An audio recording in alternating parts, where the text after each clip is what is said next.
Hey, Ken, Hi there. Carol, Kevin. Eating. Hey, everyone. Hey, did anybody get to enjoy any part of this glorious day? Inside. Actually, I got to walk down to the lighthouse today, so that was nice. Mm, I'm so lucky that I'm so close to it. you are.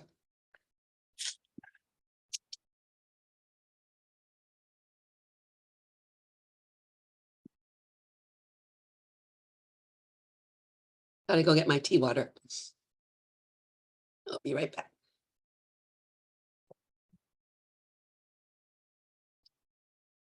Hey, Mary, are you on board there?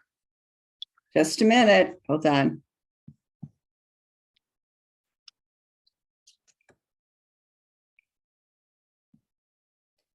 Yep, I'm here.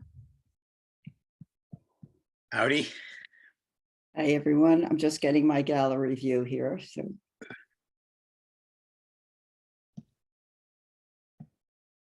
there we go. There we go. Hi, Ken. Hi, Mary. How are you? I'm well, thank you. After my little run-in with the bathtub. So how did that work out? Was that on the insurance inspector's agenda anywhere? And you mean, am I insured for running into a bathtub? Right, Well, exactly. yeah, well, let me tell you, I switched to Hartford Insurance. They were seamless. They were what?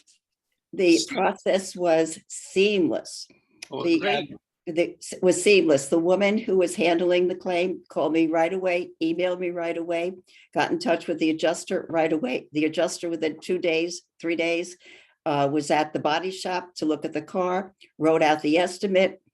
The next thing I know, it took a while for the car to get fixed. The next thing I know, there's a check in the mail to pay for the repairs.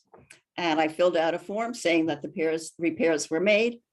And I tell you, it was really Hartford. I really commend them the way they handled the claim. Great. Yeah, all good. All good. Certainly was an odd claim.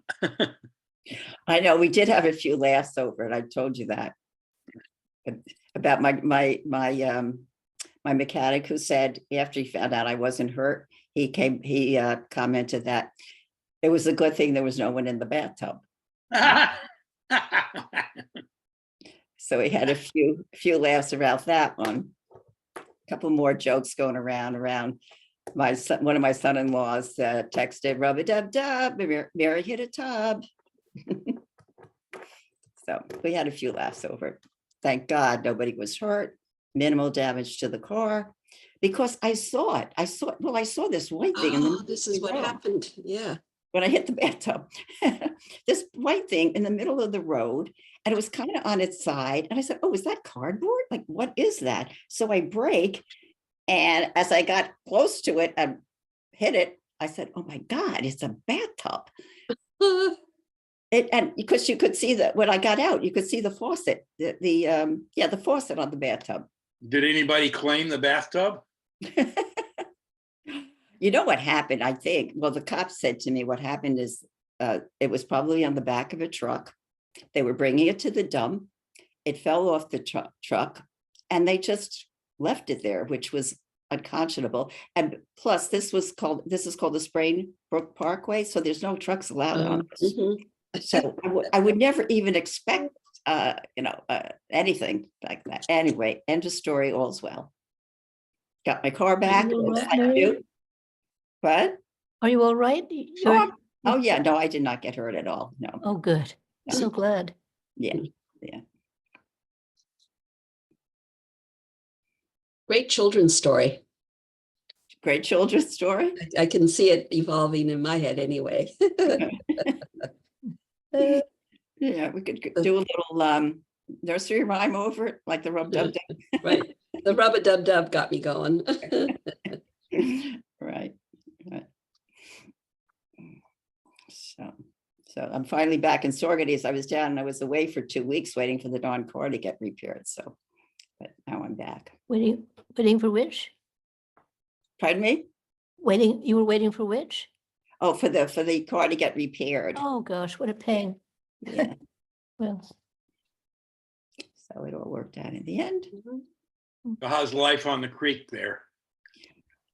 It's lovely. It's lovely. The foliage is starting Beautiful to, day. beautiful days. The foliage is starting to turn in the preserve. So we've got a beautiful view of the preserve. The water is very, very low. I was looking at it today. A tree went down in front of our house back in the 80s, and I can now see the trunk, yeah, kind of still lying there. So the water is very, very low, very low. it's very dry recently. Yeah, exactly, exactly. Hello. Hey, Adriana. Adriana, Hello. right, correct? So, and Stephen, hi. Hi, Skip. Hi, everybody. Hi, Stephen. I'm a guest tonight. Yep, Stephen is a guest tonight. Mhm. Stephen is a great researcher He in is. environmental issues. We've shared a lot of stuff. I'm a little biased, but I agree. So we'll be delving into some of his, offerings in future meetings. I think this meeting's pretty full right now. So who else is going to come here? I guess just Nicole, I right? think Josh, Zach said he might not be able to attend because of his house problems. I think I saw Nicole outside in my yard. She's Outside of your yard? maybe I should invite her in. Yeah, really. He was counting trees. She has a business called Two Hose Gardening. And That's a great name. yeah, so we use her to, close off for the summer. I mean, close off getting ready for the winter. How did your solar work this year, Carol? Well, the initial 3 or 4 months before I noticed, we weren't making any solar because a squirrel had put some nuts right where some wires were crossed, Oh, geez. and it just stopped working. And all of a sudden, Lanny finally said something because he pays the bills. We've been paying a lot more money on our, and I thought, oh, that's weird. So I went downstairs and sure enough, glaring red. It was in some open arc something. And finally, after 2 or 3 months, they came back to deal with it. It was still under warranty to the degree that it can be. And they gave us some money back for that time period. So it was, Oh, really? yeah, What What who company? was the vendor? Who was the it was a solar out of Modena, New York State Solar Farm? New York State Solar Farm. They're really great. I've Yeah. got them too. They're really great. They were great during Solarized Saugerties, remember? Yes, they were. That's when we did it. Mm-hmm. And you sue the squirrels? Will Well, they bring suit I against the don't know. squirrels? I know they're probably putting their nuts up there again. Is there any way to squirrel proof it if that's a Yeah, possibility? I actually haven't paid any attention to it, I must say. But at least this time I'm going to go down to the basement periodically and check it Right. and catch it before it gets, too far. So, Okay, so Everybody's here. looks like We have a full house. Kathleen's here, Mary's here, Tony's here. Hope Hey. Zach will show up later. So let's get started. So the first thing is so we have Stephen Schaefer joining us, Adriana, town planner, and Mary, who's here regularly, and our regular crew. So welcome all. So we would sent the minutes along with a lot of other attachments.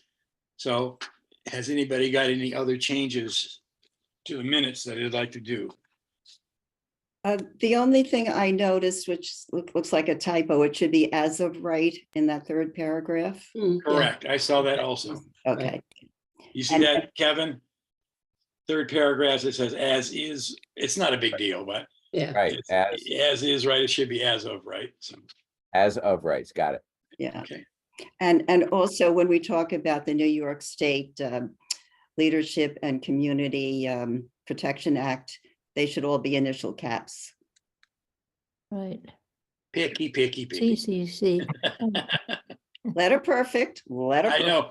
Mary keeps our They- feet. To go out Yeah, to the Mary. public. Right, really. Mary, what should be in caps? I'm sorry. The New York State Leadership and Community Protection Act should be initial caps. Okay, Got it? Okay, I move to accept the minutes. Okay. Second? Second, Okay, great. All in favor? Aye. Aye. All Oh, right, it's- great. So Adriana Beltrano, senior planner for the town, has agreed to join us and answer some of our questions, explain some of the situations. You know, I attached a couple of things, one mainly to do with process and the other to do with some initial questions we'd sent to Adriana, which she wanted to wait till today, so she talked to the town to address. So you can pull that up. I'm gonna read them out and have Adriana comment, and then we can, have a discussion about it if necessary. What is? So the first thing is, so we're going back and forth with this completeness thing for the DGEIS. So can you explain the back and forth exchange between the town and the sponsor in confirming this completeness? I mean, for example, how much time is allotted for each party to respond to a change exchange, and how many times can the exchange happen? Right. Is there a final deadline? I mean, how many times can this go back and forth? And then I just got a thing from Zach mentioning some sort of workshops where it seems that I wasn't aware of that before. So maybe you can comment on that, how it relates to all those back and forth changes. Yeah, absolutely. So thank you guys for inviting me and for your curiosity on this topic. I know it's front of a lot of people's minds. You may have tuned into some of my talks with the town board or with the public, and so I hope I don't sound like too much like a broken record, but I will start with with the seeker process, right? And so they are preparing a generic environmental impact statement for the planned development district on Winston Farm. And right now, so what has happened is they submitted what we consider to be a preliminary draft generic environmental impact statement. So preliminary DGEIS is the easiest way to refer to that. And according to the New York State Environmental Quality Review Act, the lead agency determines whether or not that document is complete enough for review by involved and interested agencies. So that's literally everyone else. And once the completeness is determined to be adequate, it is determined to be a complete DGEIS, then it automatically becomes a public document and the public comment period commences. So that's kind of the step-by-step that we're in right now. So the amount of time that seeker provides to give that initial completeness comment is 45 days. So the applicant gave us, they submitted the preliminary draft generic environmental impact statement. I think it was August 16th. Yeah, 15th. Yeah. Yep. We received it on the 16th. And then we actually received 2 extensions. So the law states that extensions can be granted upon mutual consent of both parties. So we received, I emailed their, their people, their attorney sent us back a signed letter that agreed to the extensions up until a certain date. So the first one was at one point in October. The other one was actually November 4th. So we're coming up on that. We're still within that time period. But we didn't actually need that full time period, at least NPV did not. So the way that the review is working right now is Nelson Pope Voorhees, my firm, is reviewing, I would say, 3/4 of the document. We have ecologists, we have landscape designers, we have economists. We are, of course, land use planners, and we're very familiar with the community. So we're reviewing most of that document. We have Brenier and Larios working on the site and civil, again, because they already work for the town. So they're looking at grading and drainage, stormwater management, and utilities in general. The town has retained Collier's Engineering to perform the traffic review or to review the traffic review. And then H2M, a very large firm, they're looking at groundwater. And so they're looking at water quantity and quality. So that's where we are right now. And so what determines completeness? So back in January 2022, the town adopted that final scoping document. Many of you provided comments on that scoping document. There was a long public process. All public comments, public and agency comments were considered during that process. And we incorporated actually a lot of points that were brought up, to the extent that they were like quantitative or, able to be quantified or discussed. Those were incorporated in the scope. And so the basis for completeness is, if the document sufficiently addresses the scoping items. So we're not cross-checking their math at this point. We're simply looking at the document and saying, is this a thorough report, A, and B, are you addressing all of the scoping items? And if you don't feel like a scoping item is relevant or needs to be addressed, they do need to explain why. And so they can't just ignore,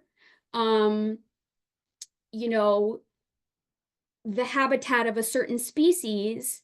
They can't ignore sturgeon if we said talk about sturgeon, right? They have to at least say, this is not an estuary, this is not the Hudson River, sturgeon are not a relevant species to discuss. And then as the lead agency, we can say, yes, we agree, or no, we do not agree. So that's a very, very, very basic example. So we call this completeness review because it's really a question of, is the basic information there? Have you set up this document to be understood by the public? That's another big element of seeker. So you can't rely on the appendices at the back of a 200-page document to carry that document. The document itself needs to be readable and understandable, so that it needs to be, the person writing the EIS is the translator for all of the technical information in the back. So Dennis is looking at, the calculations for stormwater in the back and the soil boring testings and the locations and all of that stuff. That's his technical job. But the planner or the person writing that EIS needs to be able to convey that information appropriately. So part of our review as well was, is this contained in the DEIS? No. Okay. Is this contained in the appendix? Maybe. Or yes, but the methodology is not correct. We have issues with the methodology. Another big thing for GEISs, especially in Seeker, is that if you are referring to a document that has been published by reference, you need to summarize the main points of that document. So either it needs to be appended, or you need to clearly describe and explain why you're talking about what you're talking about, where it came from, who prepared it, why it was prepared, right? And I'm sure many of you are familiar with APA or MLA citation process. That needs to be clearly conveyed as well. Figures, tables, all of that kind of like basic report writing also plays into the completeness review. Does that answer the question, Skip? Did I miss anything? Well, yes, that answers what's going on. I think, though, part of the question is, so you've determined that it's incomplete. Yes. They're sending it back to the sponsor.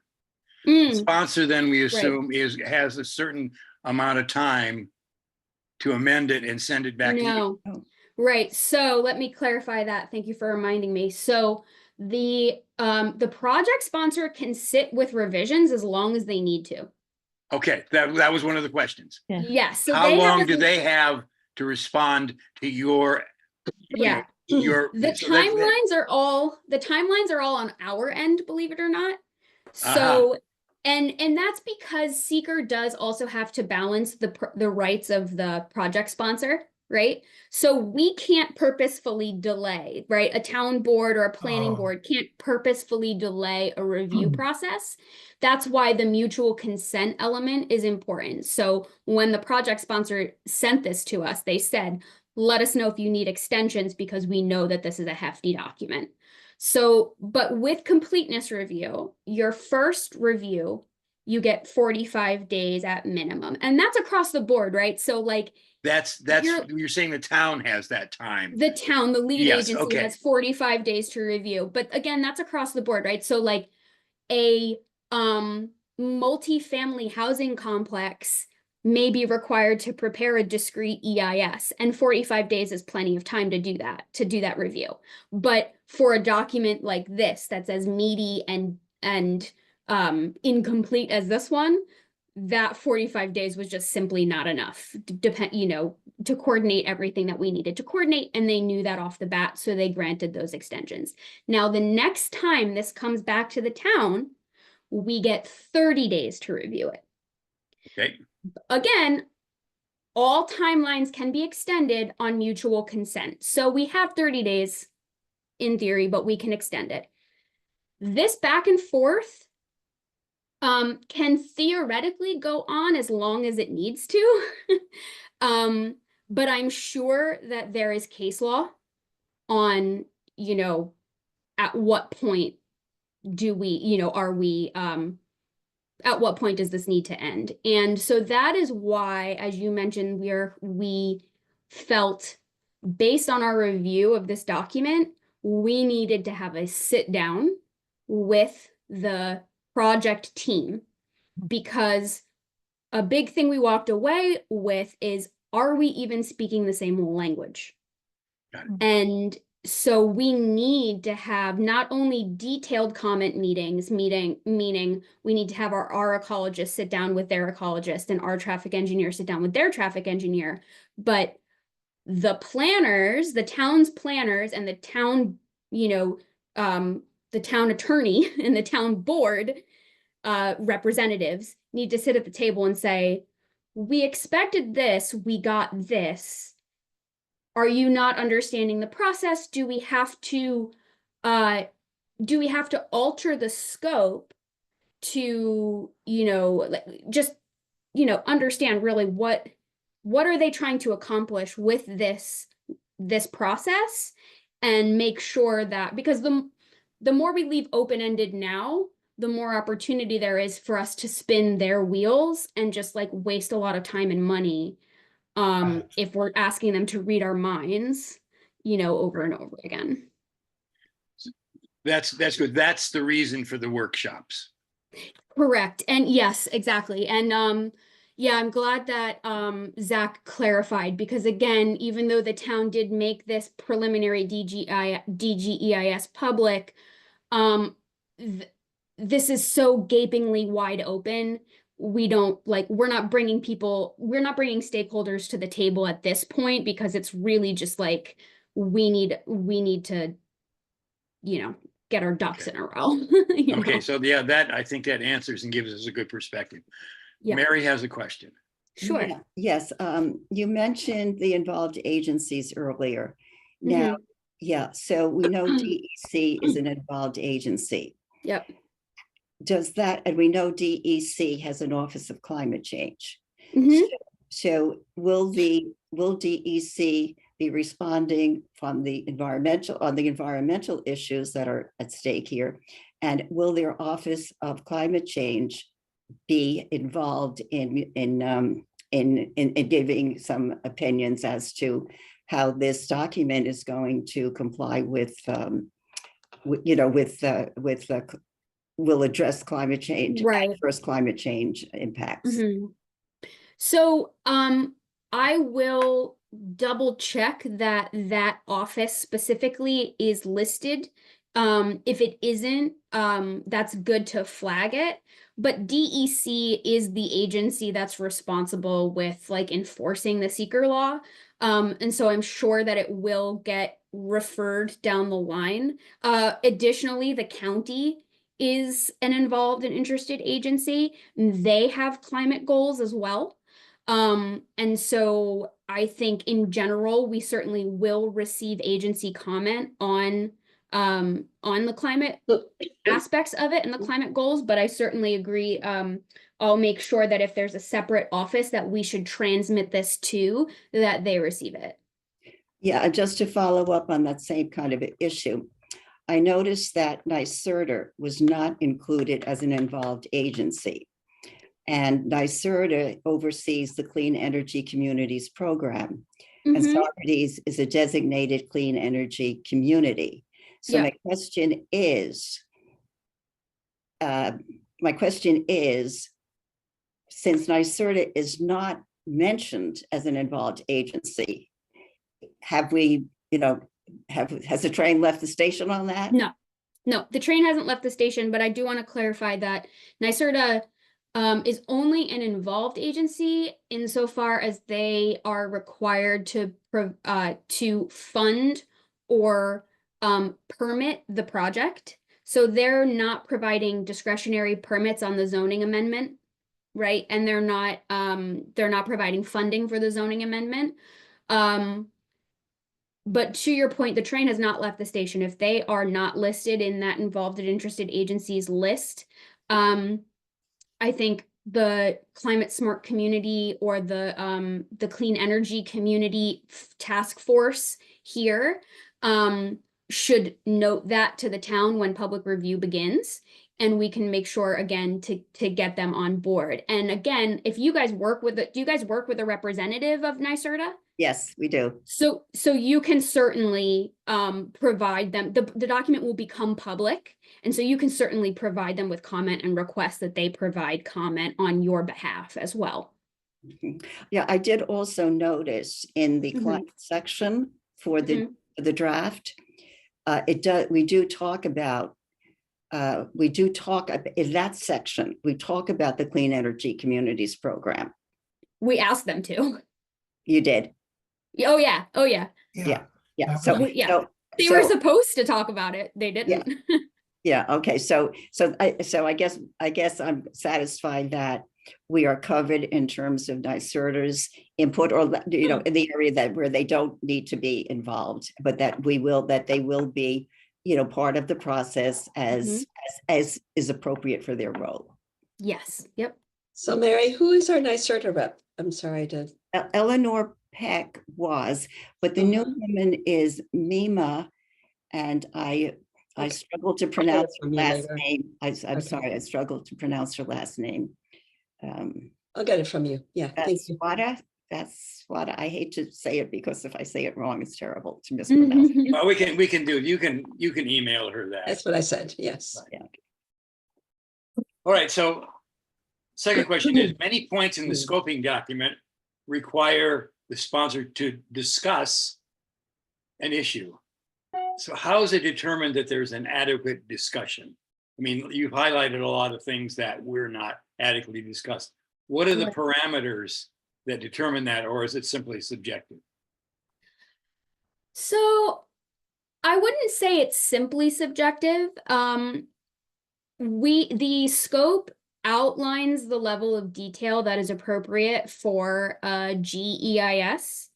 And it usually, where specific methods are required or requested, that is clearly stated. There's also the umbrella of the overall understanding of the document, right? That seeker is very clear that this needs to be an understandable document. And so often in completeness reviews, and then just the fact that, you know, we do this, like our firm does this, you know, all over the place for a lot of different projects. And so we do perform a lot of completeness reviews.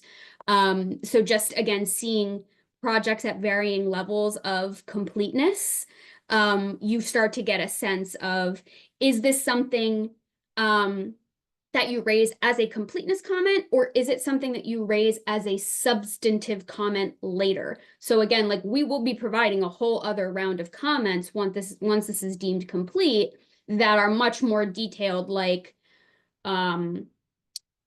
you say this, but it's not really supported by the evidence that you provide, right? Here, we're really looking at, and I'm gonna ask the supervisor if he wants our detailed comments provided. But for example, like, you know, because we can post those on the website now because they did make the determination that it's incomplete yesterday based on a series of comments that we provided them. So you should be able to see those. But so for example, I'm just going to pull one out of nowhere. Project horizon and phasing must be described even if generically. For example, when will infrastructure essential to the PDD be installed, such as roadways, wastewater, infrastructure, traffic mitigations? Will certain subareas be marketed and built out once before others? At the very least, project milestones which dictate the need for certain improvements must be outlined. So that's a comment where we're saying, like, we asked you for this information, you gave us none of it. We need at least this to understand how it ripples through the rest of the project. Mike, you have your hand up? Yes, I do. A question on alternatives. They were asked to submit 12 alternatives, and according to your response, there was not enough information in any of these alternatives for us to evaluate. Mm-hmm. To what level do they have to increase the information on all of these alternatives? I have to be really honest with you, Mike. There was so very little information provided that like 2 additional paragraphs would have been better than what they provided. So I I'm looking at my notes here. So the way that they described alternatives, the way that we want to see alternatives described is we want them to explain what the analysis is for that alternative. Like, what is the general existing condition of that alternative? What would it mean for the project overall? Like, empirically, with no personal bias whatsoever. So, for example, okay, the really easy one was the lead neighborhood development, right? So they should have said lead neighborhood development is a point-based, you know, program run by this organization that assigns, it's basically like, you know, your clean energy communities and your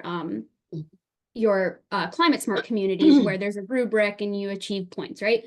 The project sponsor will, these elements of our current concept plan meet that lead neighborhood development goal in this way, this way, this way, this way, and this way. And so therefore this project meets that alternative anyway, right? Or something to that effect. They didn't do that.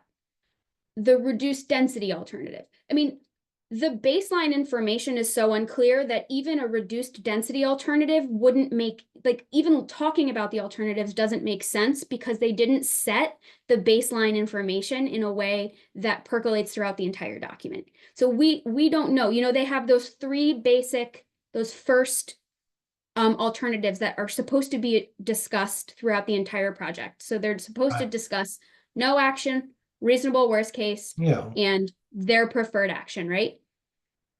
I struggled for 2 weeks, two months to find where exactly they clearly said, this is the no action scenario for this project. This is the reasonable worst case scenario, meaning this is how we calculated the densities. This is a map of what that might look like. This is why we believe the market conditions for this reflect this scenario. So for the reasonable worst case, or for the no action even, for example, for the no action, that is what could happen to this project site under the current zoning. And the current zoning is actually, a lot could happen.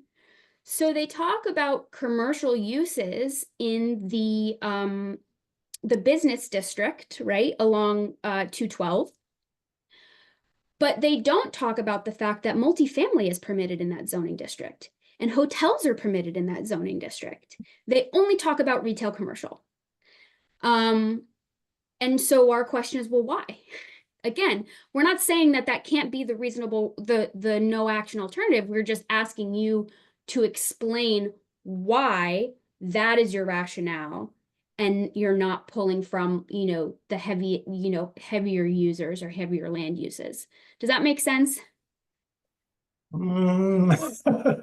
I kind of jumped A around a little little bit. cloudy. Well, to me. you know, a corollary to all that we were also questioning was those three alternatives. Yeah, A lot of information was given. You're saying that that wasn't even complete. But as to the alternatives, especially the traditional neighborhood district, it was mapped, but no information was given about it at all. Very, very little. And that's true of the other alternatives. right. Was there a reason that only those three were gone to in depth and not the TND and the others? That's a question for the applicant. We don't really understand But I why. mean, to you, does that need to be done?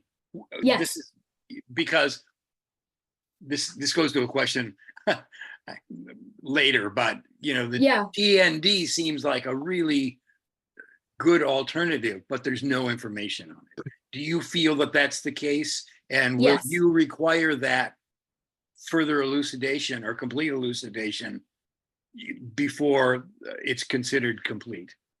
Yeah, so here are our comments on some of the alternatives.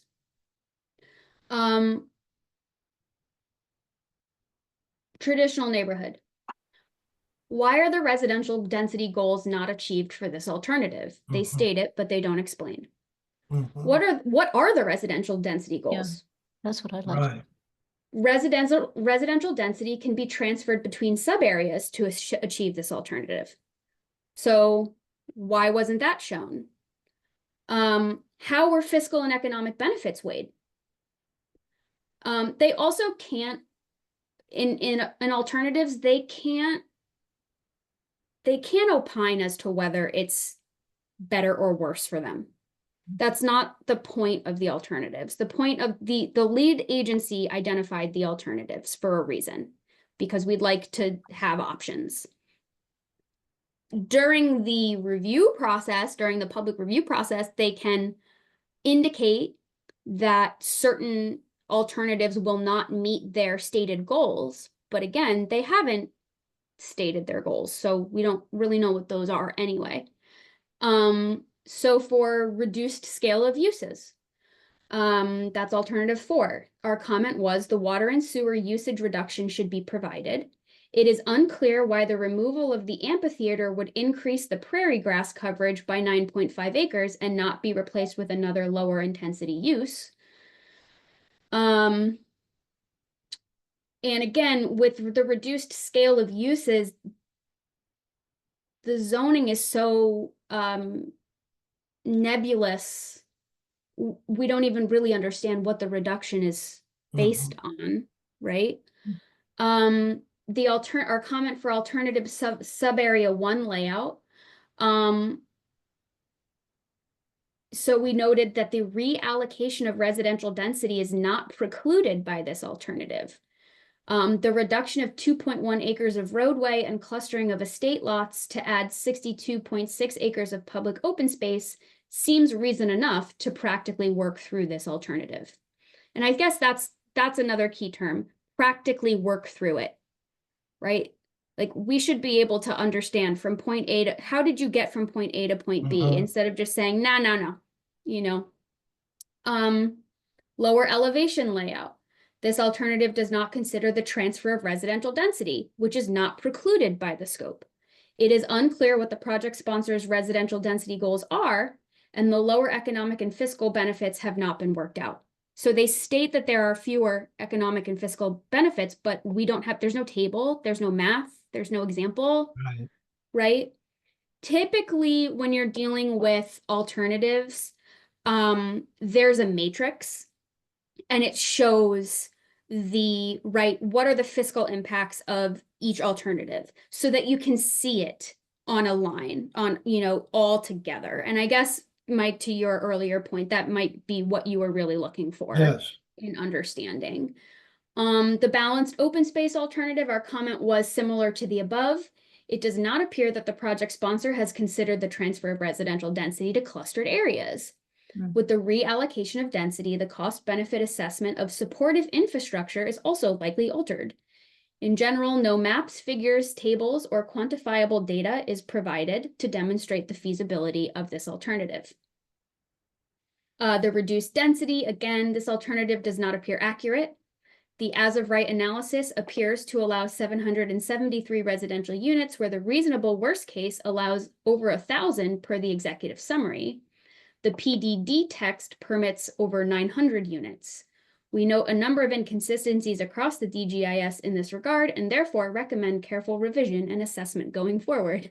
This is the last page of a very long memo, so I think I may have been getting a little snarky, but the scoping document, again, fewer exemptions. The scoping document specifically references section 4.5.4.f as a basis for this alternative. That item in the scope was not addressed at all in the DGEIS, nor is it addressed here. Therefore, discussion of this alternative is incomplete. So, can I just ask, I don't mean to hog the, can it, after observing all of these alternatives, can the zoning given to the applicant be based on an alternative rather than their SP, their sponsor project? That is, if the alternative meets things like the comprehensive plan, the open spaces plan, things that the town has put in place, and it meets it in a better way than their actual plan, can that be the requirement to get the zoning?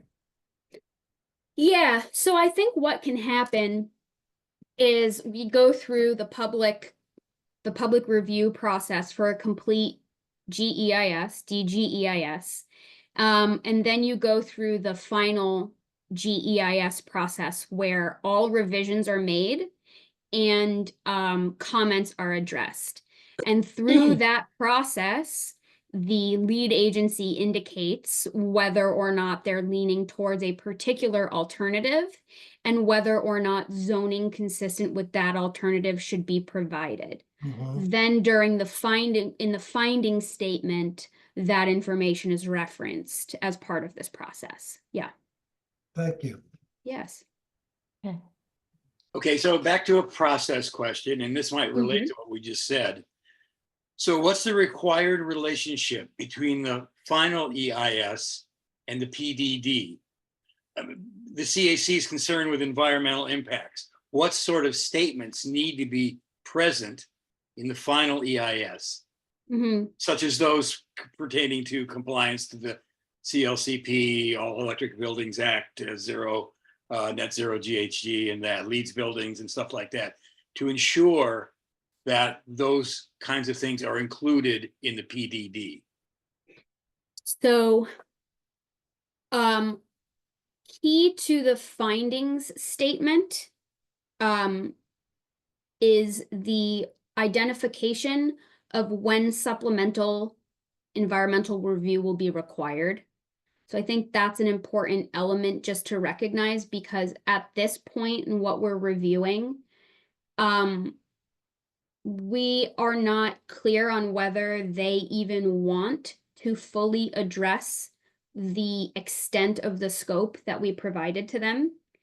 And if they don't intend to do that, and we limit the scope of what they respond to, then it has to be understood that site-specific or phase-specific seeker will have to occur each time. So just, and to put that in another way, the plan development district language that they came up with when they initially submitted that plan development district, our firm issued a series of comments asking a number of clarifying questions, because typically a PDD outlines a process, and often a development phase plan, as well as design guidelines.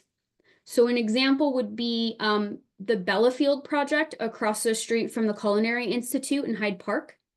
That's an example of it's also undergone a number of supplemental environmental reviews, but the submission of the EIS for that project was proposed phased development with a form-based code for the entirety of the site, so that the community felt comfortable that the building heights were established, the community character was established, there were consistent sign guidelines, there were consistent requirements, there was a unifying plan. So when you talk about a system of streets and trails and bike paths, you can't rely on individual developers to institute that, right? And so your first phase is laying down that infrastructure for the streets and the trails. And so we're not seeing that happen here, right? We're not seeing this applicant kind of close the loop. And that's, if that's not what they're trying to do, or that's not the level of scrutiny or review that they'd like to go through, that's fine. But they do have to then really scale back their zoning, because their zoning could allow just like really anything. Like their zoning is, it's just confusing from a planner's perspective to read it and say, you know, I'm not really clear on how this works as a PDD when we don't have, there's a lot of generalities, but then there's also some odd specificity that makes it hard to rectify, right? So the question is, do you want to do a generic review and just say, this is how much water we have, these are our environmentally sensitive areas that we're going to steer clear of, these are our greenhouse gas emissions goals, and you know, here are some other basic unifying criteria for the development of this site. We'll do a generic review now, and then as phases come in, we'll do specific environmental reviews as those phases come in. We're not clear on how they feel about either of those processes, if that makes sense. So again, the findings, the final GEIS incorporates the feedback, and it is a revised document By the time we get to findings, typically we try with zoning reviews that the public hearings for the zoning have been incorporated into the seeker process. And so the idea is that by the time findings are adopted, we're also ready to adopt the zoning law itself. That's the expectation, that's the hope. We may, that would be up to the attorneys though, ultimately to decide how that works. Mary? Yeah, I understand, the process in that, and I understand, that it could be sequential in terms of what actually takes place when. Mhm. But in the area of our greenhouse gas emissions, Yeah. that I'm struggling to understand how we can ensure that this property will, how shall I phrase this, that this property will determine, will this development in its entirety have such an adverse impact on the environment because of the greenhouse gas emissions? So my question kind of is, or what I'm trying to struggle with is, how do we take the broad view in terms of limiting greenhouse gas emissions? How do we do that in this process? And then kind of the other part of this that I'm very interested in is, and maybe I should wait till we get to the PDD, but to the first part of my question, how do we understand greenhouse gas emissions impact on the community? So, the greenhouse gas emissions, the quantification of greenhouse gas emissions was an element of the scope. And so that really should be discussed in the plan itself. The climate impacts, meaning, and I think really the big thing, if I remember correctly from the scope, is we wanted them to talk about carbon sequestration and Yes. carbon loss and greenhouse gas emissions. Yes. And how they relate to the town and county climate goals, right? Right. And so we And need them to state, talk and about state, county, and state, right? Yep. So all three of those. So they have to talk about that. Based on the information that we give that they give the town board, the town board then has to decide on how adherence to the goals will be met. So they're going to give us a report. We're going to decide whether that report is sufficient enough. In the public comment review period, our substantive comments are going to be on the substantive nature of what they're reporting. So, we disagree with this number because you're not considering X, Y, and Z, right? They're going to respond. They're going to tell, they're going to change their numbers, or they'll respond that they do feel like they have the right numbers, and so forth. The findings statement sets those thresholds. So it may be, I don't know, I'm not a climate expert. So at that point in the process, we might want to consult with NYSERDA and understand, is it a percentage of overall community emissions? Is it what are we allocating to them? What can they emit versus, how much can they emit on this property in order to stay within the community's climate goals? Does that make Right. sense?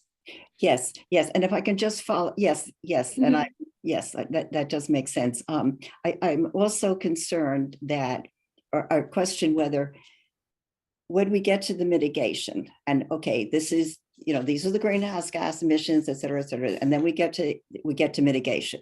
And to mitigation, we determine, let's say, for example, all electric, all the development is all electric, which is what NYSERDA is looking to do. So we say, okay, all electric. And then suppose we say, well, we can mitigate by doing heat pumps. We can mitigate by having renewable energy supply only. The development envelope, the envelope of all the buildings, et cetera, et cetera, et cetera. Let's say the town comes up with these many different mitigations. do those mitigation actions, if accepted, do they get into the PDD? How detailed would the PDD be in terms of requiring these mitigation and these provisions that the developer comply with these provisions? Yeah, part of the final and findings process is working all of that out. And that question it kind of reminds me of a similar question about their claim about open space, and that certain amount of land is being set aside for open space, but then not talking about, well, how will that open space be held? How will it be maintained? How will it be managed? By whom? So the responsibility of those mitigations does need to be assigned, and how they do that will depend on what makes the most sense for the site and the project sponsor's goals at the time. But again, that finding statement follows this project through its lifetime. So if it's incorporated into the PDD, all the better, right? Because I don't think, like for an all electric, an entire community to be run on electric, they're going to need some infrastructure built, right? And just like any road, you build it or you bond it, right? So there needs to be some town assurances that this stuff is set up properly to have it done. So whether it's in the PDD or whether it's a legal agreement, those things can all be worked out. My understanding as well is that funds can also be established.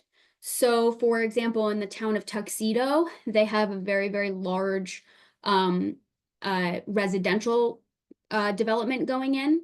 And they have a local development corporation set up that has been funded by the developers for their local downtown, their nearby downtown, to put some of that money back into the community. So there are legal mechanisms that we can play with as well for how these mitigations actually end up playing out.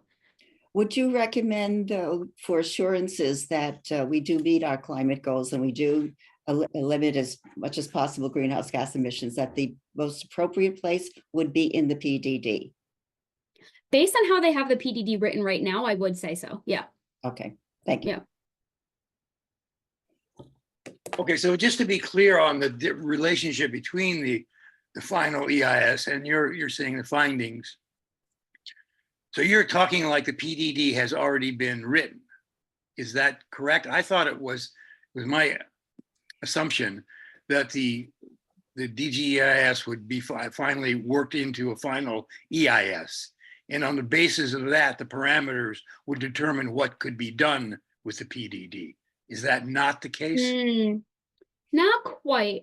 So the PDD is the action. It's the proposed action. So they proposed zoning language and a concept plan.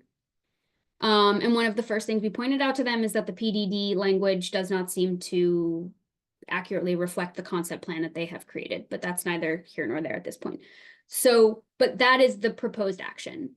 We tweak it as we move through the final GEIS and the process. And you tweak and the PDD, findings. you say. You're tweaking the PDD. Yes, exactly, right. I guess most people, well, at least I understood that the PD was after the seeker process and the town board determined the zoning and determined what could be in the PDD. So you're saying, no, yeah. it's already happening and we're going to have to tweak it as we go along. Right. And the reason for that is, there might be some differing thoughts on that.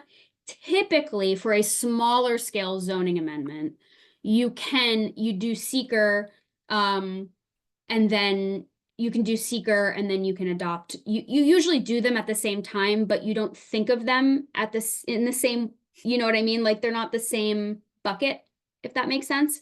That is So- the PDD and the secret process? Yeah, so for a smaller, for example, for a smaller zoning amendment, a lot of times on smaller scale zoning amendments, you're also dealing with a site plan. And so sometimes the seeker happens before the site plan gets approved, or, you know, so those they're not they don't necessarily have to happen at the same time. But because an EIS is such a huge process, there is that concern that you go through the whole seeker process, you get to findings, and then the town board never adopts the zoning. And then the applicant's not getting what they want, and there's no legal recourse, really, you know, or there's less legal recourse. So the idea is that we work the zoning amendment into the seeker process with the adoption of the findings. And so describe what the findings are. Where do they come from? Are they the specific parameters that need to be followed? Is that what they are? Yeah, the findings are written in the lead agency's voice. So everything up until that point is written in the project sponsor's voice. The findings are, you know, we've looked at what the project sponsor has to say. We've looked at what the involved and interested agencies and public have to say, and other stakeholders, and this is what we've decided. So that the findings come after the completeness and after the presentation to the general public, and Right. comments are made by interested and involved parties. Then Right. the findings are established. Then the final GEIS is done.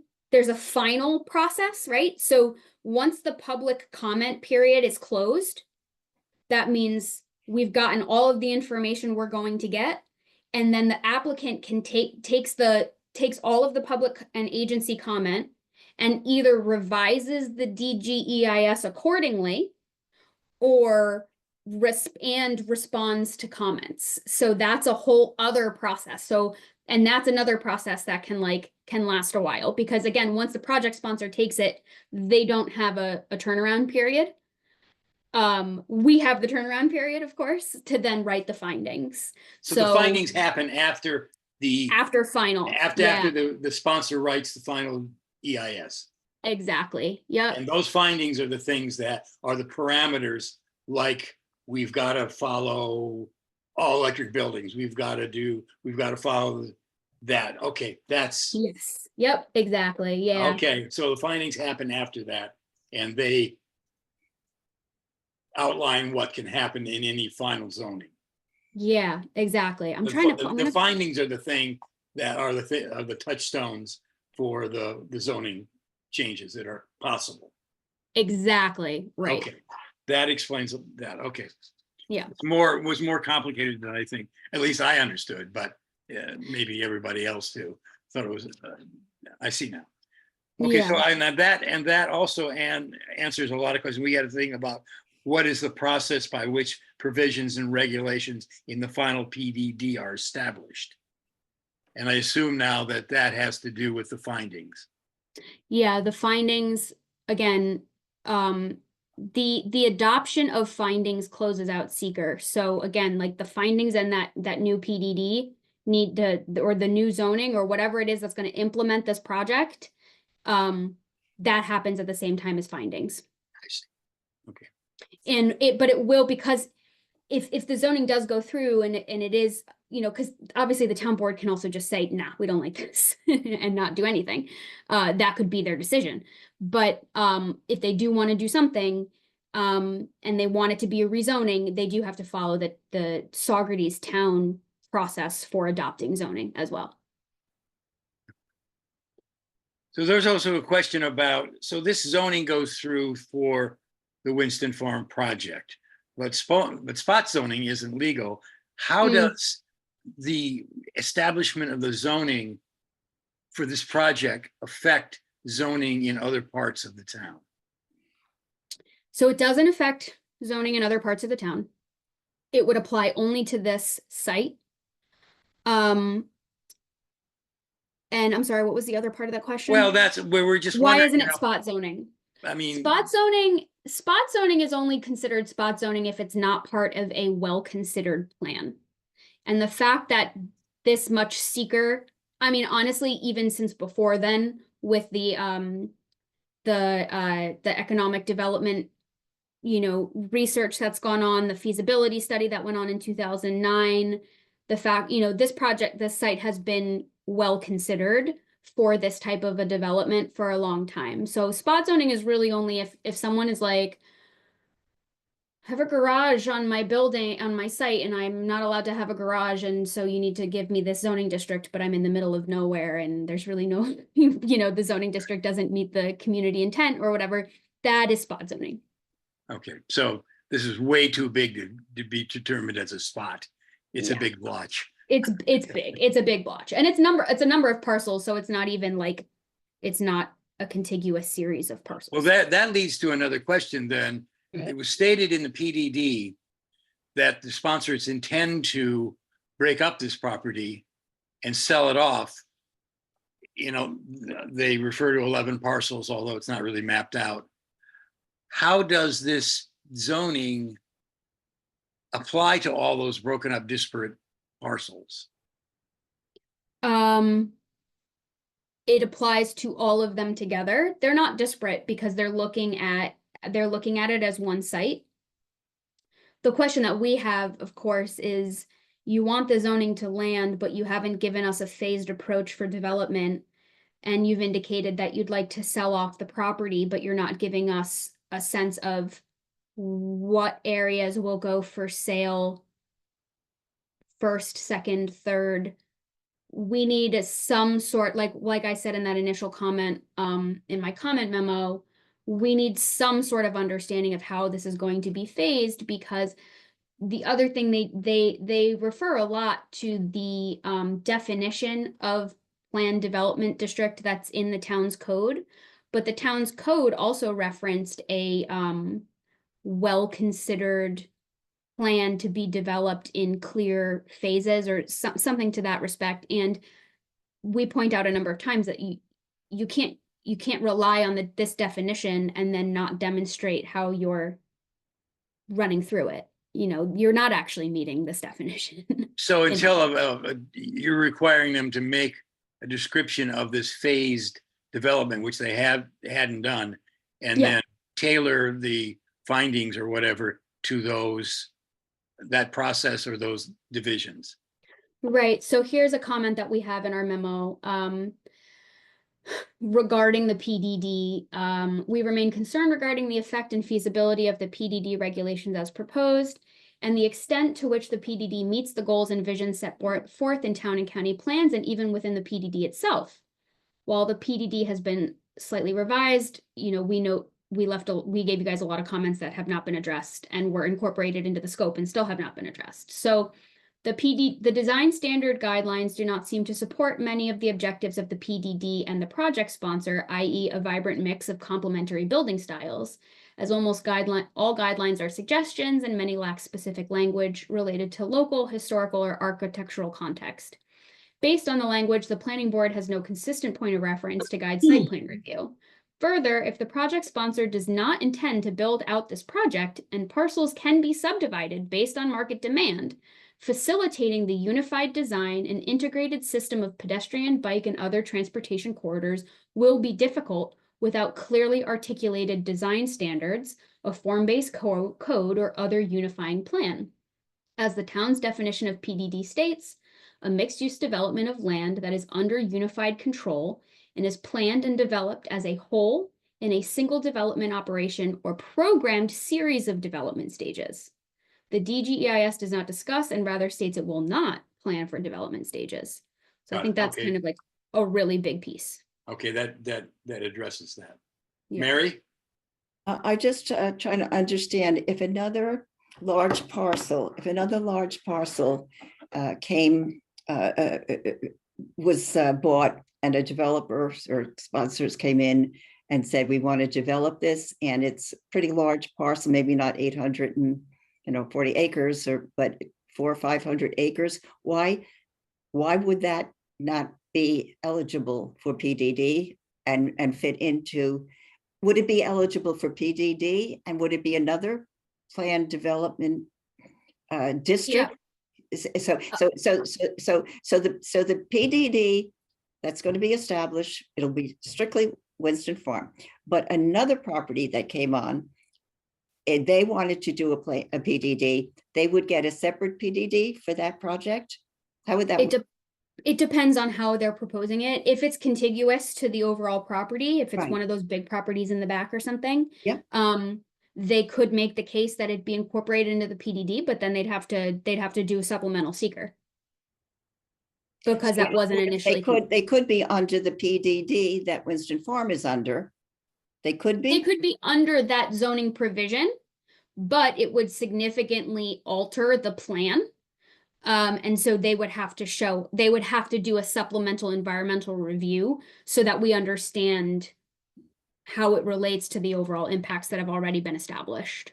Okay. If it were a separate parcel somewhere completely different in the town, they could apply for a PDD, but it'd be a separate PDD and they'd have to go through a whole other process. Yeah, thank you. That answers my question. Mike? Oh, you're muted. Mike, you muted. Sorry. The idea of conformity and the PDD, you just kind of explained it, but how is it regulated in terms of this phasing in of the project with the possibility of 11 different owners? How is that? What's the regulating mechanism to ensure that there's a conformity and not a hodgepodge of different designs, different ways of supplying electricity? How is it all unified? Well, again, typically there's a unifying plan. And so there's a conceptual plan that is approved either with the PDD or prior to development of the PDD. So, and that is what regulates all parcels that are part of that PDD. So if you want to purchase a separate parcel and develop it, you already have a roads plan. And if you want to, go against that roads plan to the degree, or if you want to build something different to the degree that it throws off the overall numbers of the PDD, you may have to do a supplemental EIS. Okay. Right. So, but we have to make sure that those mechanisms are in place. Elizabeth? Thank you. I never got a true sense in reading through the alternatives or the three choices that were most discussed. How these large buildings like an auditorium seating 5,000 people would not compromise the community character or affect greenhouse gases emissions or heavy traffic. I mean, there seemed to be no discussion of these topics. Will that come at a different time? That's the hope, and that is a big. I think you're identifying a major gap in our understanding of the project, and I think their understanding of what was expected of them. Okay, so they will be forced to address that at least. Yes, they'll be forced to address it at some point. What if they decide that they don't want to have to address it now? They're going to have to address it later. Okay, thank you. Yeah. So we kind of touched on this, the criteria for determining benefits, how the benefits to the community outweigh adverse effects. You kind of touched on that. That was a thing that they had to discuss further. Is that my understanding? Yeah, the town board is gonna have to discuss that. That's where that big matrix can come into play and be really helpful. And an understanding of what the mitigations are. So what is the town gaining? So it becomes kind of, I don't want to say subjective, but it does become you get closer and closer to the community's goals, hopefully, as you go through this process, right? It starts off with what the project sponsor wants, and then we have to start whittling it down to what is the community actually looking for, and what, we make these decisions in our everyday lives, right? The weights and responsibilities that we have of the choices that we make. So that'll be determined as a part of the process the back and Yeah. forth and the Yeah. input and stuff like that. Yeah, the school district, impacts to the school district, impacts to tax base, impacts to the environment, they all kind of weave their ways around each other. So in relation to that, there's going to be public comment by involved agencies, people like the school, the fire, and all that, which would be part of this determination Right. of benefits versus impact. Right. And those comments will be posted. Was that something we'll be able to see? And when will those comments be posted?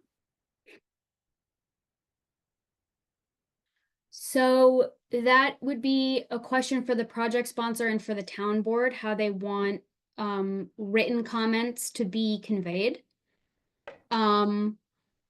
I can't give you a timeline because we haven't even determined completeness yet. So, it's going to be a while. It's a But general question, kind of like Mary asked about the DEC. We as yeah, a group would like to see what other groups are commenting Yes. on so that we Right. can see how it relates to our thinking and our comments.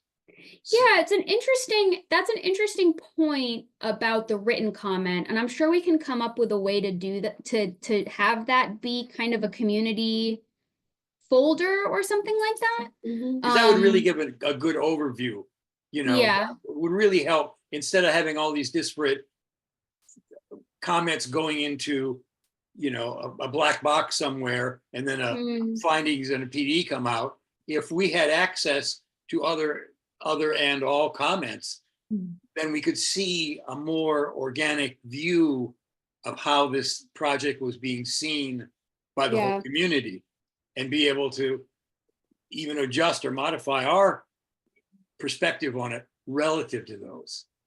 So the public, there will be an in-person public comment period. Of course, those are like 3 minutes long, right? Right. So, but that might be an opportunity for you to network with agencies, give out your email, say, hey, can you send me your comments when you send them to the town, things like that. That would be a strategy. Again, the final EIS or the final EIS, that does summarize all comments and then provides responses to those comments. And it's usually, what is the comment, who provided that comment? And then if there are general comments that can be clumped into the same general comment, they put that, they note that. And then And that's all visible to us. that will be made publicly available, but it will be after the comment period closes, right? Oh. So I think to Whoops. your point, that Yeah. you're talking about like an actual, active community engagement process. Right. Or at least people being aware of what other people are thinking, whether they get together and comment together, at least we're aware of how other Yeah. people are thinking about stuff, which would for me, it would be a great insight to have Yeah. for the final comment. So anyway, Yeah. Mhm. Carol, I was just thinking about the GHG emissions and whether that would be part of the spreadsheet, the matrix that you're talking about, as to talk about benefits versus adverse impacts.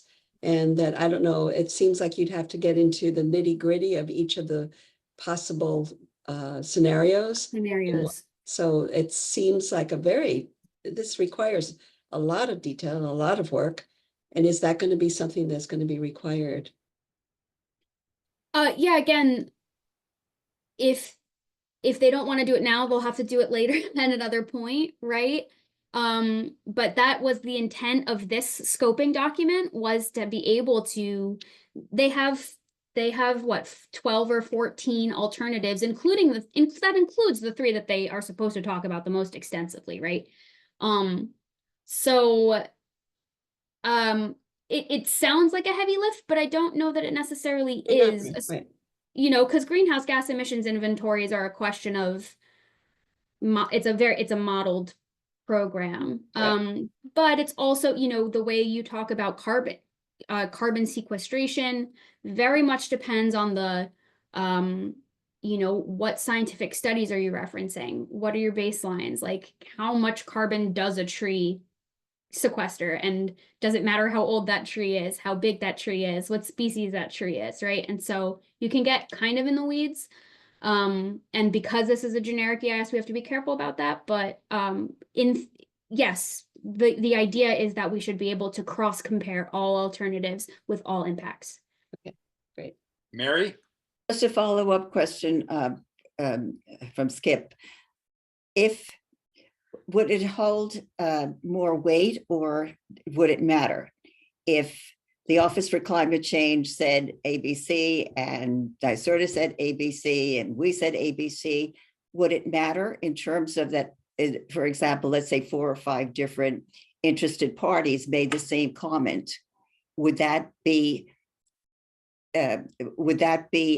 more significant than if just maybe one of the involved agencies or interested parties made the comment? I would think so. If not for the project sponsor, then certainly for the lead agency. Thank you. Yeah, town that's board. what yeah, okay. Mhm. So we're back to the question of open space.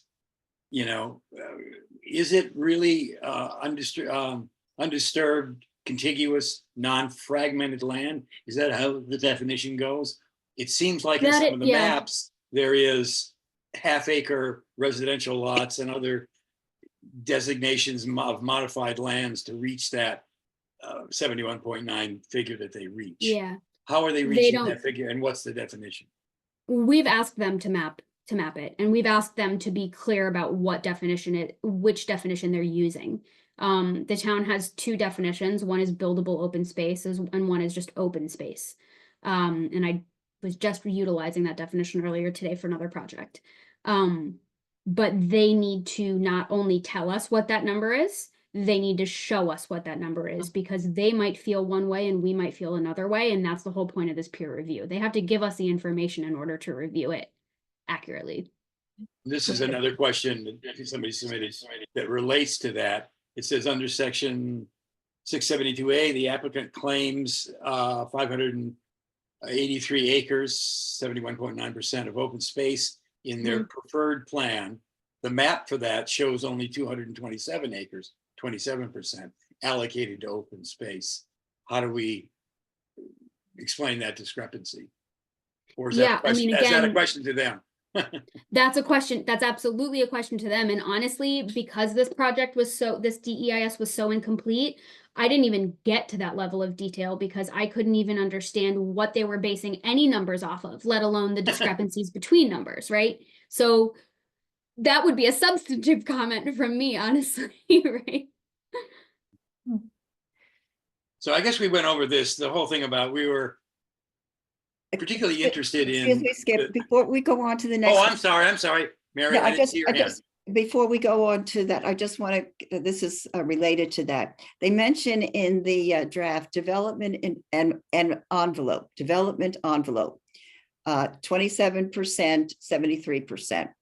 In other words, the forested area, they're talking about,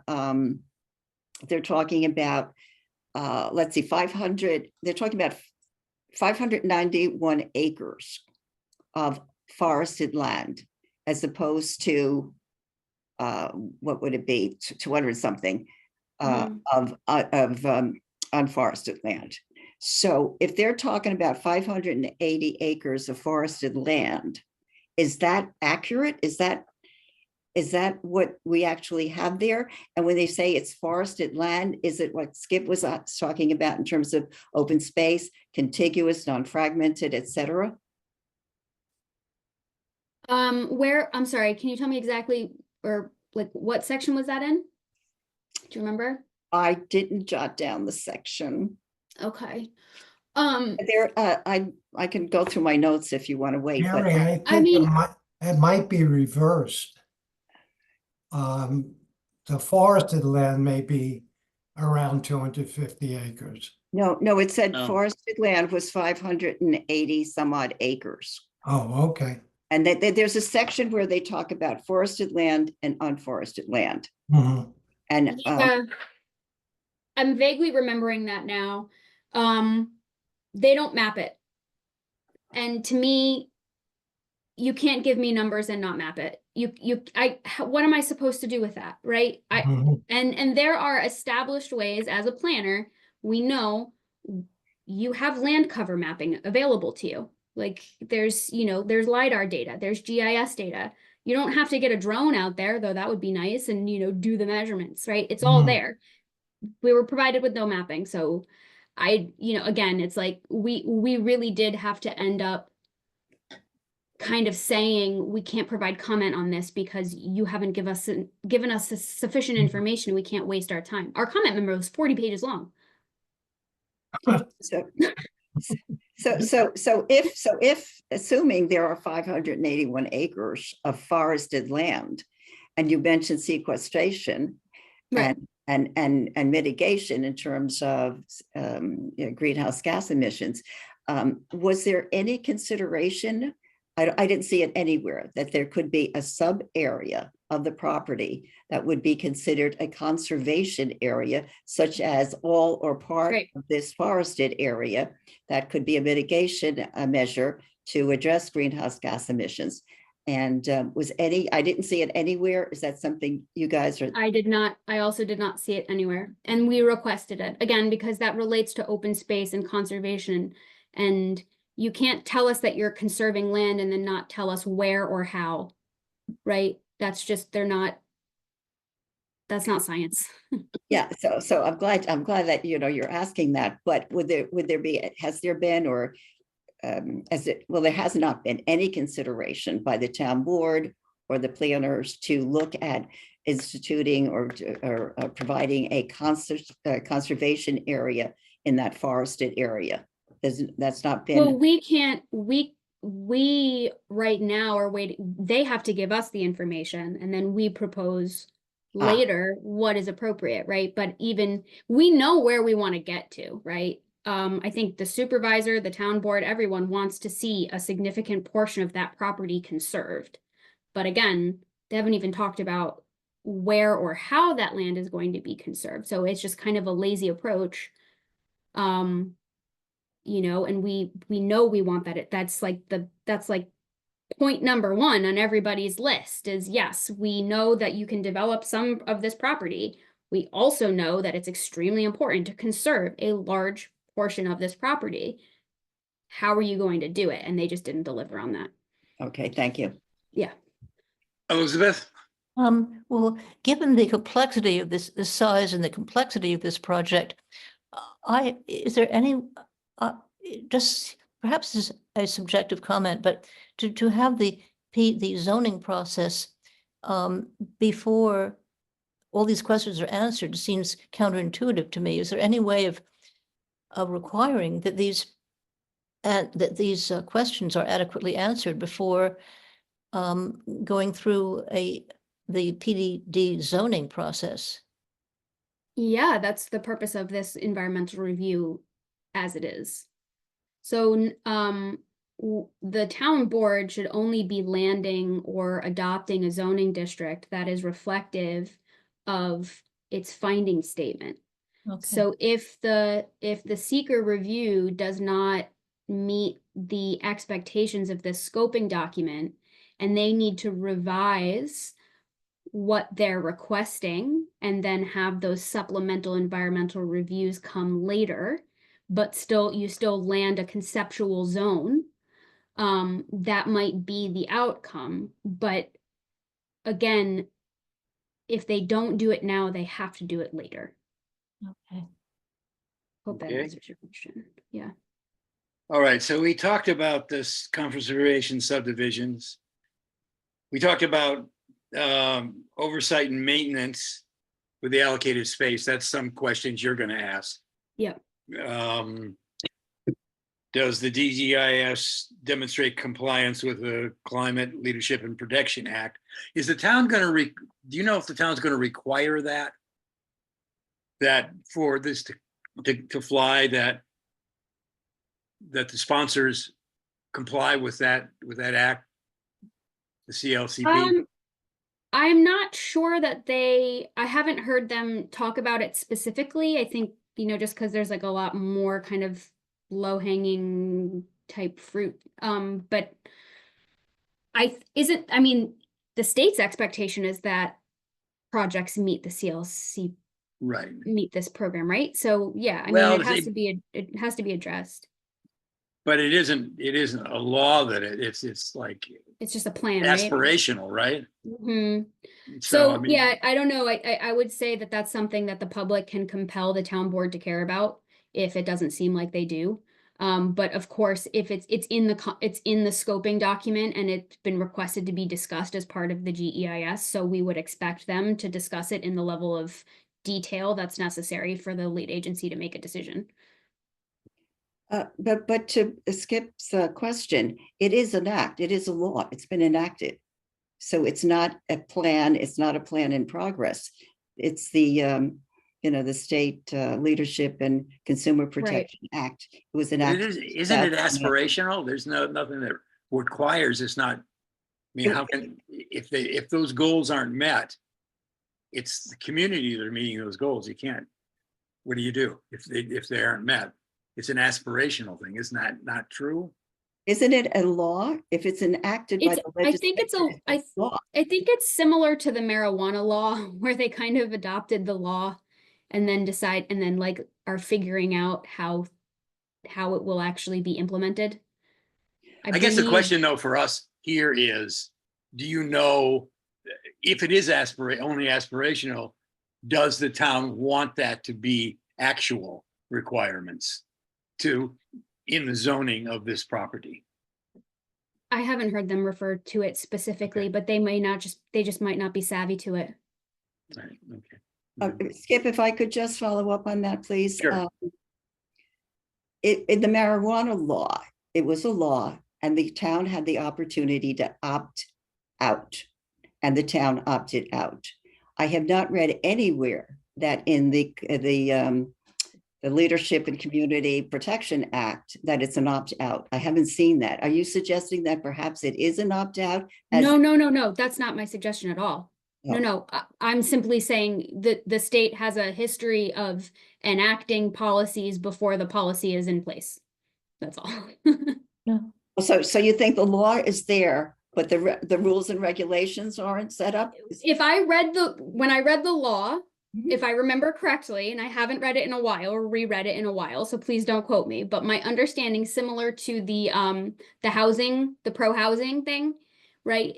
They make a declaration and then they set forth they set forth a number of committees and organizations that were going to be tasked with identifying specific goals and how the state is going to achieve those specific goals. So the adoption of the act itself was more of a statement of intent, and then the methods for how to get there were mapped out in that act, if that makes sense. But it's not necessarily something that local communities can actively participate in right now. I mean, obviously you're all doing your greenhouse gas reductions, you're doing your climate smart communities and your clean energy, and all of that plays into this goal, the statewide goal. But as far as the big polluters in the state, they have to come up with a process and a plan for regulating those groups, So that might be I did read that they're in the process of setting up a New York State climate action plan. So maybe that would be it in reference to the act and implementation, maybe. Could be. Okay. Okay, so water supply. This is kind of confusing because according to statements in the document, current test wells provide 270 gallons per minute through the the availability of 50 of that on the Montana well may be in question how they get to it. And another well is mentioned in the narrative may have to be drilled for an independent system, or a connection to village water may have to be made to have adequate supply. Mm-hmm. This kind of implies the property doesn't have sufficient supply necessary for their build out. In other statements, they claim there is sufficient water at this time. Do you have which is true? Do they have sufficient water or don't they have sufficient water? And will the town accept a connection to the village system as a part of zoning. So they allow that. I don't know what the town and village will accept, and I don't know, I honestly, guys, I can't respond to this question because we don't have the information, and this would be a question for our groundwater consultant to look into more deeply later. It's a question we're asking. Okay, so it's on the docket, It's hey, on the docket. It's on our Okay. radar. Yes, because again, like you said, we looked at their initial numbers just from a planning perspective, and even though it seems like a large amount of a large amount of water, in one respect, if you think about the densities that could be proposed, etc., we were doing the math and we were like, well, it actually can get kind of tight. So we Yeah. need the professionals to weigh in on that one for sure. there's a similar question about electric, too, in section 6.9.1 Yeah. indicates that based on the data, there's insufficient capacity in the existing Central Hudson electric substation feeders to serve the project at full build out. Will this shortfall limit the build out allowed? Or how is the deficiency remedied? Or is on-site electric production envisioned? If I remember correctly, they kicked this can down the road. Yeah, I think they kicked this can down the road and we said, you can't do that. Yeah, they definitely, Can't do what? You can't answer it or what? They can't kick the can down the road. If they Oh, want to propose yes. a density, they have to Right. tell us how much electricity it needs and whether Central Hudson can handle it. right. So that's one of the, Yeah, so they didn't that's answer the question, so. a gap. Yep. Right. And then same thing with housing. So Skip, you can read your question though. Well, yeah, that was, another question which you may not be able to answer. We were wondering about the town's requirement for a percentage of dedicated to affordable workforce or senior housing criteria. Do you have any insight on what the town? I know that wanted? I know that housing is a particular interest to them. Affordable housing is particular interest to them. We included that question in the scope. That they have that discussion of the percentages that they anticipated. The current zoning allows, provides density bonuses for the incorporation of affordable housing. They don't reference that at all. And they really, I believe that this was a section that was pretty incomplete because it was actually missing a lot of the information that we requested of them. But I know it is on the town board. That is certainly something I'm aware of as being on the town board's radar. Same thing applies to things like leads standards, stretch codes, other state initiatives required to provide energy conservation as a condition Yeah. for, are those things, is that their intention there to require those kinds of mandates? They have not indicated that. And I will point out too that anywhere that we maybe fell short in the scope because we didn't anticipate or we didn't, you guys are all aware of a lot of, standards and plans. Some plans may have been released in that time and so forth. So again, the completeness review is for what's currently in the scope. If we can't necessarily hold them back if they've answered everything in the scope, but we still feel like there's stuff missing. So that's what comes during the substantive public review of the complete document. That makes sense. Well, actually, lead standards was mentioned in one of the alternatives. Lead standard, yeah, the lead neighborhood standard is, Right. yep. And that's actually very low hanging fruit. They have all the information they need to answer that. Right. And again, I guess that we've touched on this in a couple of sense. They seem to focus on three main, alternatives. What is, what's the worst case scenario and what their sponsors, preferred thing is. And then there's the TND, and then which has at least had mapping, and then the other alternatives. Were they not required to do a further or a more complete survey of those other alternatives like they did the main three? And, will you ask them to do that? They don't have to go into the level of detail as they did for the first three, because those first three really set up your range of options, right? the alternatives the additional alternatives that we laid out should fall within the thresholds, right, identified.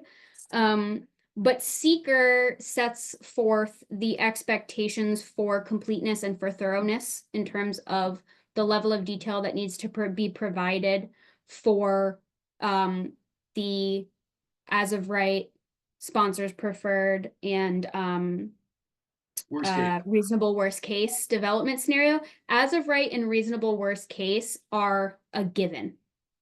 Right. And then usually the sponsor's preferred plan gets thrown into the main bulk of the document because they want to say, well, this is what we're really actually proposing.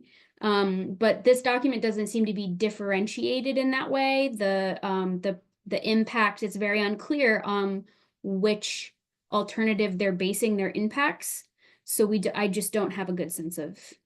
I guess why we're asking that question is that it seems like the traditional neighborhood development district is something that we see that could satisfy a lot of concerns. It would be a compromise to a lot of people. Yeah. Mapping's given. It looks like there's 75%, open space. It looks like there's a lot of positive things, but it isn't investigated very much. How do we advocate for that? I mean, to be blatant about it, Yeah. So they need to provide us with the information first and foremost, but then once the public comment period is opened, you advocate for it through your comments. Do the planners have any attitude toward asking them for a more complete thing on the TND? Absolutely. I mean, the town board as lead agency can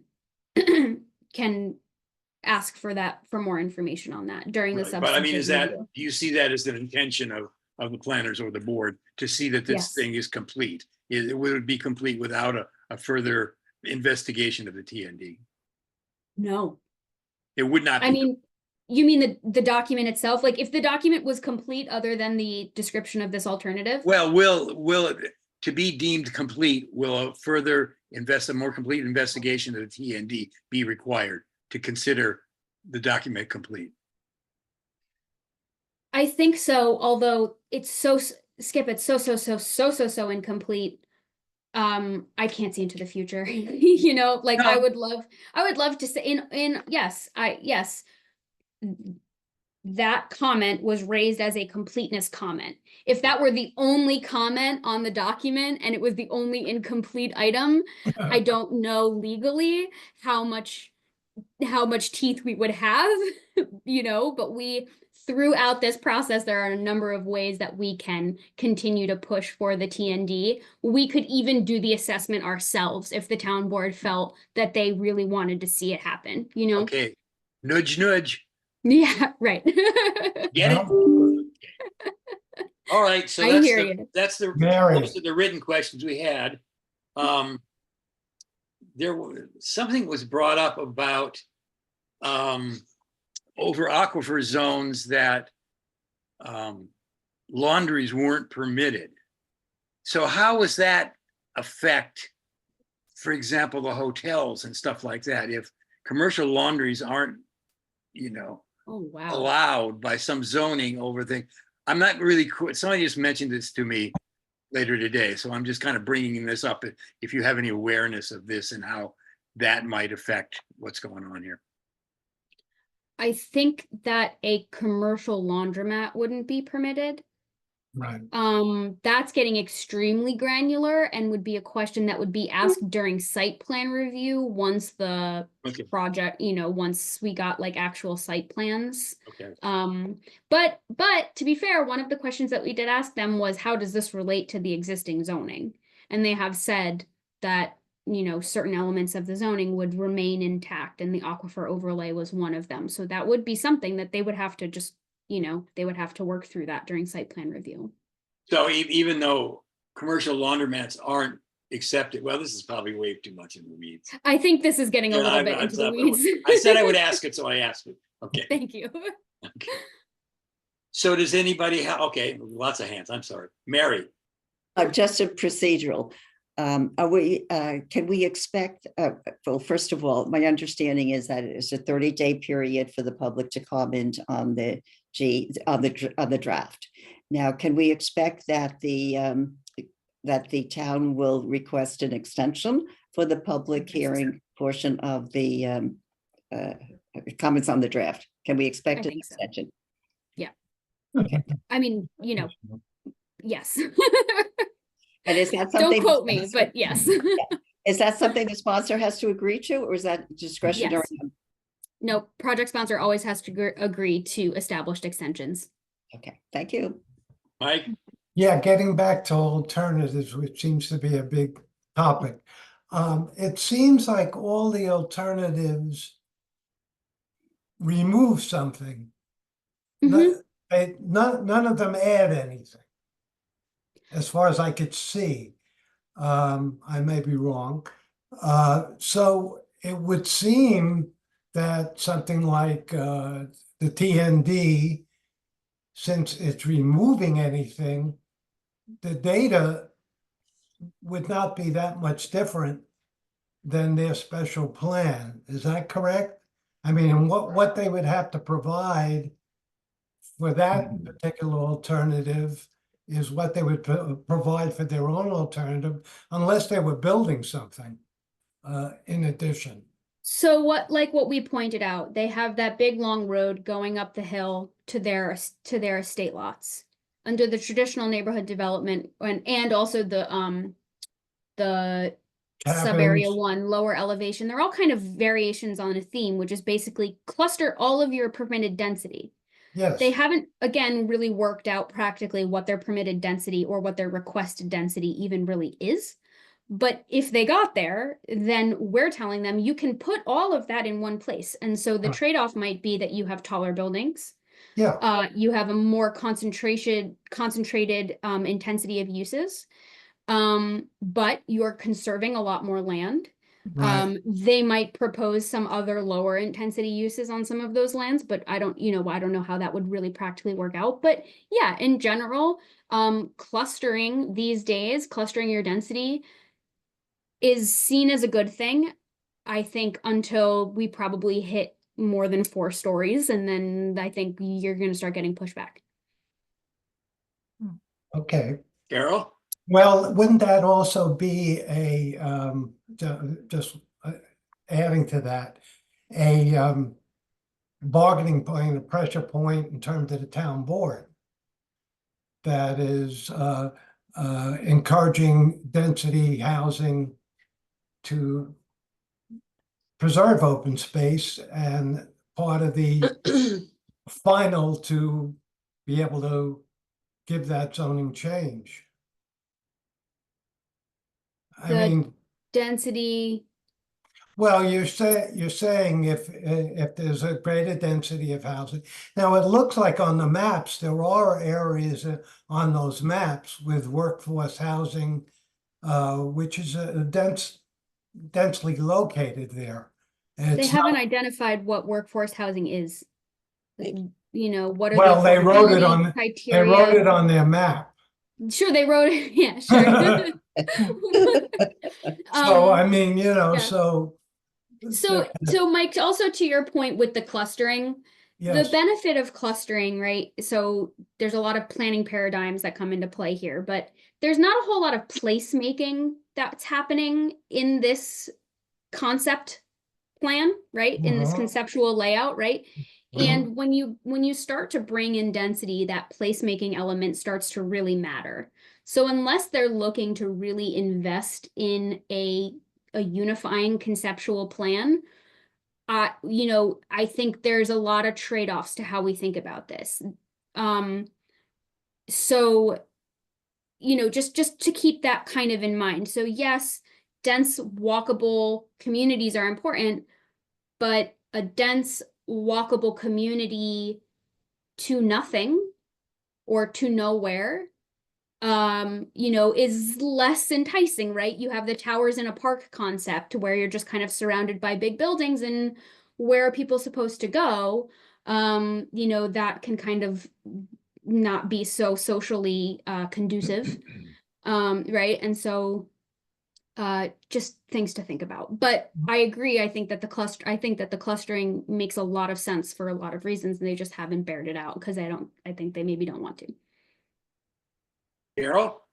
At what point does net zero could come into play? Can we make the whole plan be net zero, or specific zones or specific buildings? Or is the town even thinking about that? I mean, we are so far away from Yeah. like a lofty vision. We're trying to get to like, we're trying to get them to understand what other communities are doing in the area that we like, let alone this like really innovative stuff that I know the town board is interested. Like the town board wants to put this project on the map. They want to do the innovative stuff. They want to see like how far this can really, how good this can get. And I know that they certainly are feeling disappointed, not to put words in their mouths, but that this has definitely not met many expectations. And the hope is that we can get it there, right? And that we can work with them to explain it. Maybe there's some education that needs to happen and so forth. But again, at what point do you bring that concept into play? Again, and again, at this point, I understand that it's not right now. yes, and not right now. Okay, so net zero, probably after, through the public comment process. You would have to advocate for it. Okay, and the PDD doesn't play a role in can that be put into a planned development district and say they all have to be? I don't know that Zero? putting the goal of net zero would be, but I think introducing methods for how, I think there'd have to be kind of a bit more of a roadmap. Does that make sense? Yep. Okay, thank you. Mary? I just want to make a comment that I'm really disappointed that the issue of net zero and the issue of reducing greenhouse gas emissions and complying with climate, the state act, for climate. I'm kind of disappointed that that isn't really more on put forward more, because our task force has certainly been working, very diligently over the last several years to reduce our greenhouse gas emissions, to address the climate crisis. And again, I would hope that it would be brought more to the forefront, because we know how important it is. Right. Yeah, I mean, I don't want to put words into the town board's mouth, so I apologize if it seems that I've done that. I don't know what is ultimately going to, matter or bear a lot of weight. We do have the same level of detail comments on those sections as we do for all other sections. So sorry that you feel that way. I do hope that, I think it's a question of what the applicant thinks is important for this. And for them, I know they're taking a very engineering heavy viewpoint of this project. And they're like, do we have water? Do we have sewer? They're kind of checking off those big engineering boxes, but it's not necessarily addressing the community's concerns. So, Yeah. But I certainly appreciate the comments that you put in under the climate section, and the comments you put in and what you're asking the sponsor to do. I mean, I thought they were really, really important and much appreciated that was there. But I guess what I'm saying is it's not more we don't hear as much about it, but certainly Right. you've certainly addressed it in the comments, because they're yes. really specific, really good, really good. Carol? So I was thinking that if if the GHG is part of that matrix. Yeah. Then that could be used, net zero could be used as a way to mitigate some of those issues, depending on what alternative they're looking at. True? Right. Yeah. Yeah. And Yeah, also, there's a whole seeker element of like consistency with community plans. So I think as much as you guys can bring it back to the community plans and the consistency with those goals and plans, that is a seeker, kind of like a major seeker point. Okay, does any other members have questions? Comments? I just want to say it's been an amazing, informative meeting, and Andrea, you have Yes. been fantastic, and I just appreciate the time that you've given us and the clarity that you provided. It's been really excellent. Absolutely. Thank you, guys. I Thank you agree. so much. Yep. I'm thank very you. happy to join. I'm sorry to have thrown it off a few times, but you know, we're back to it. Stephen has one question. Stephen? As a guest, am I muted? No, Yeah. No, we you're can hear good. you fine. you can hear me. Okay.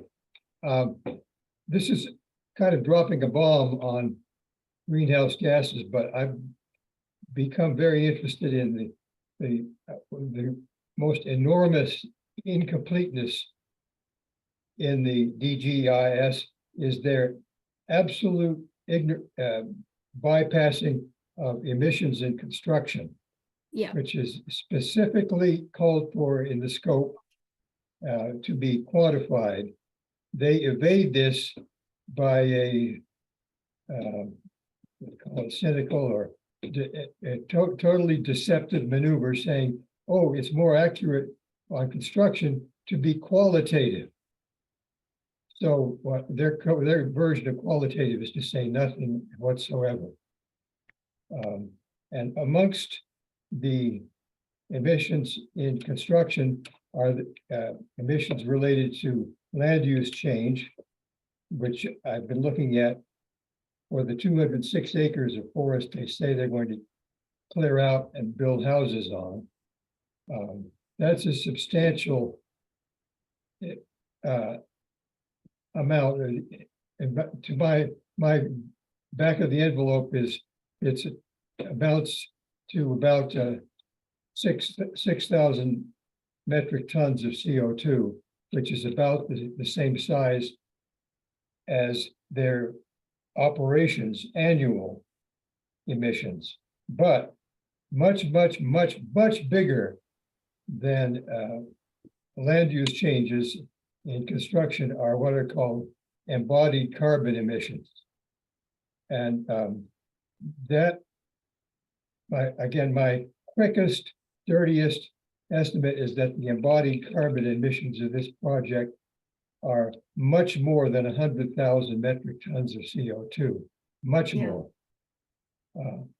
And they must be forced to talk about it.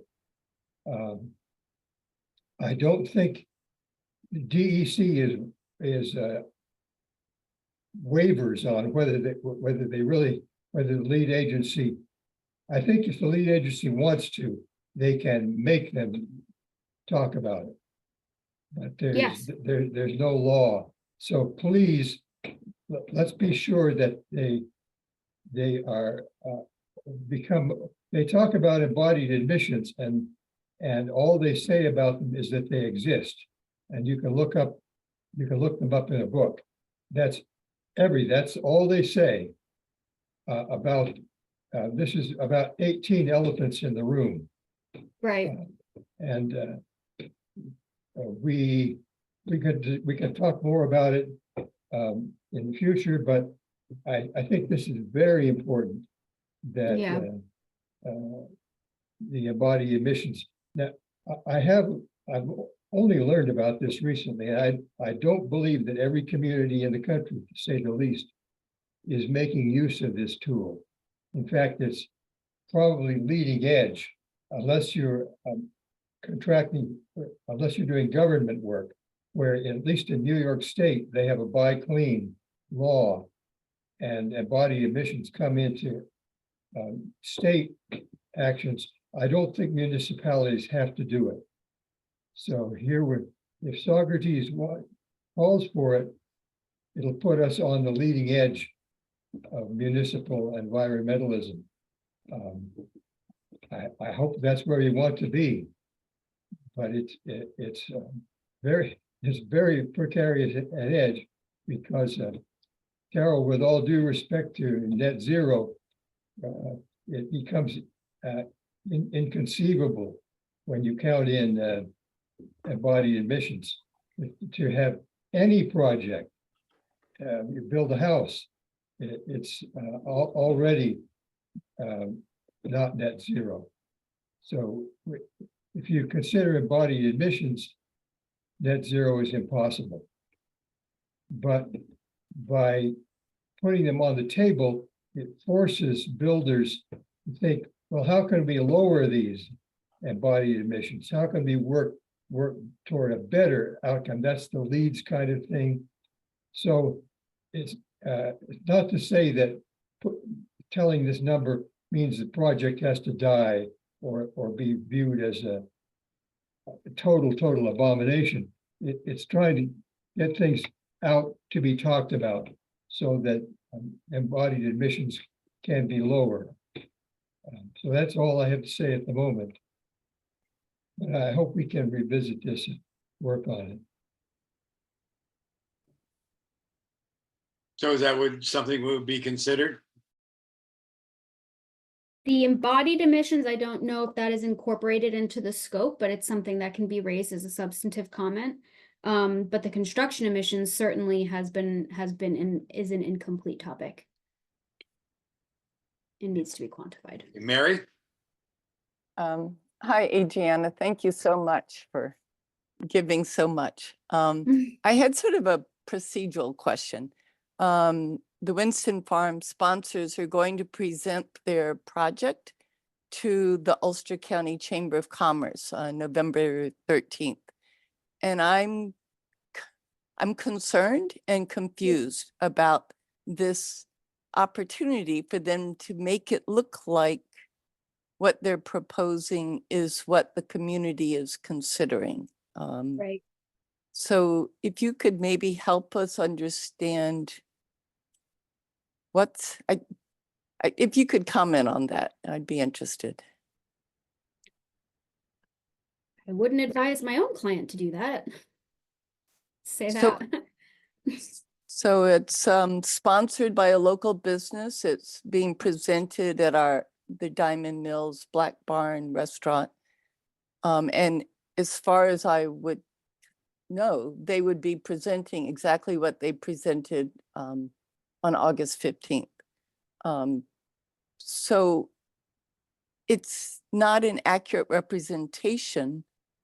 I believe it's not an accurate representation of what you've presented, what we're interested in. It just feels a disingenuous approach. Yeah. And it's at the county level, so the county doesn't understand the details of what's been going on. And it feels like they're shopping for other investors, buyers. So I am concerned. Yeah. No, that's certainly concerning. I think it also plays into it is kind of consistent though with how they presented the DGEIS. So I think the reason that this rollout got kind of muddled is because they showed up to a town board meeting the day before they submitted a preliminary DGEIS and presented on findings, which is just so inappropriate because findings we're way, like we have a long time until we get to findings. Typically a project sponsor does not want to advertise that they have submitted a preliminary DGEIS until it's deemed complete. Because you don't want people reading an incomplete or poorly written document and then, and as you all have, they also did post it on their website immediately, in the interest of, getting the public involved. But again, that was, Interesting. that was kind of ill-conceived, right? Because it was not accepted by the project sponsor. So I do think, these are local guys. I'm sure they mean well. They're trying to do good by their community and bring economic development, and that's their, how they feel. But I do agree, Mary, that, again, if I were their planning consultant in this process, I would say that it's a little bit early to be presenting to the Ulster County Chamber of Commerce on a project that does not necessarily have the endorsement or support of the town or the lead agency at this time.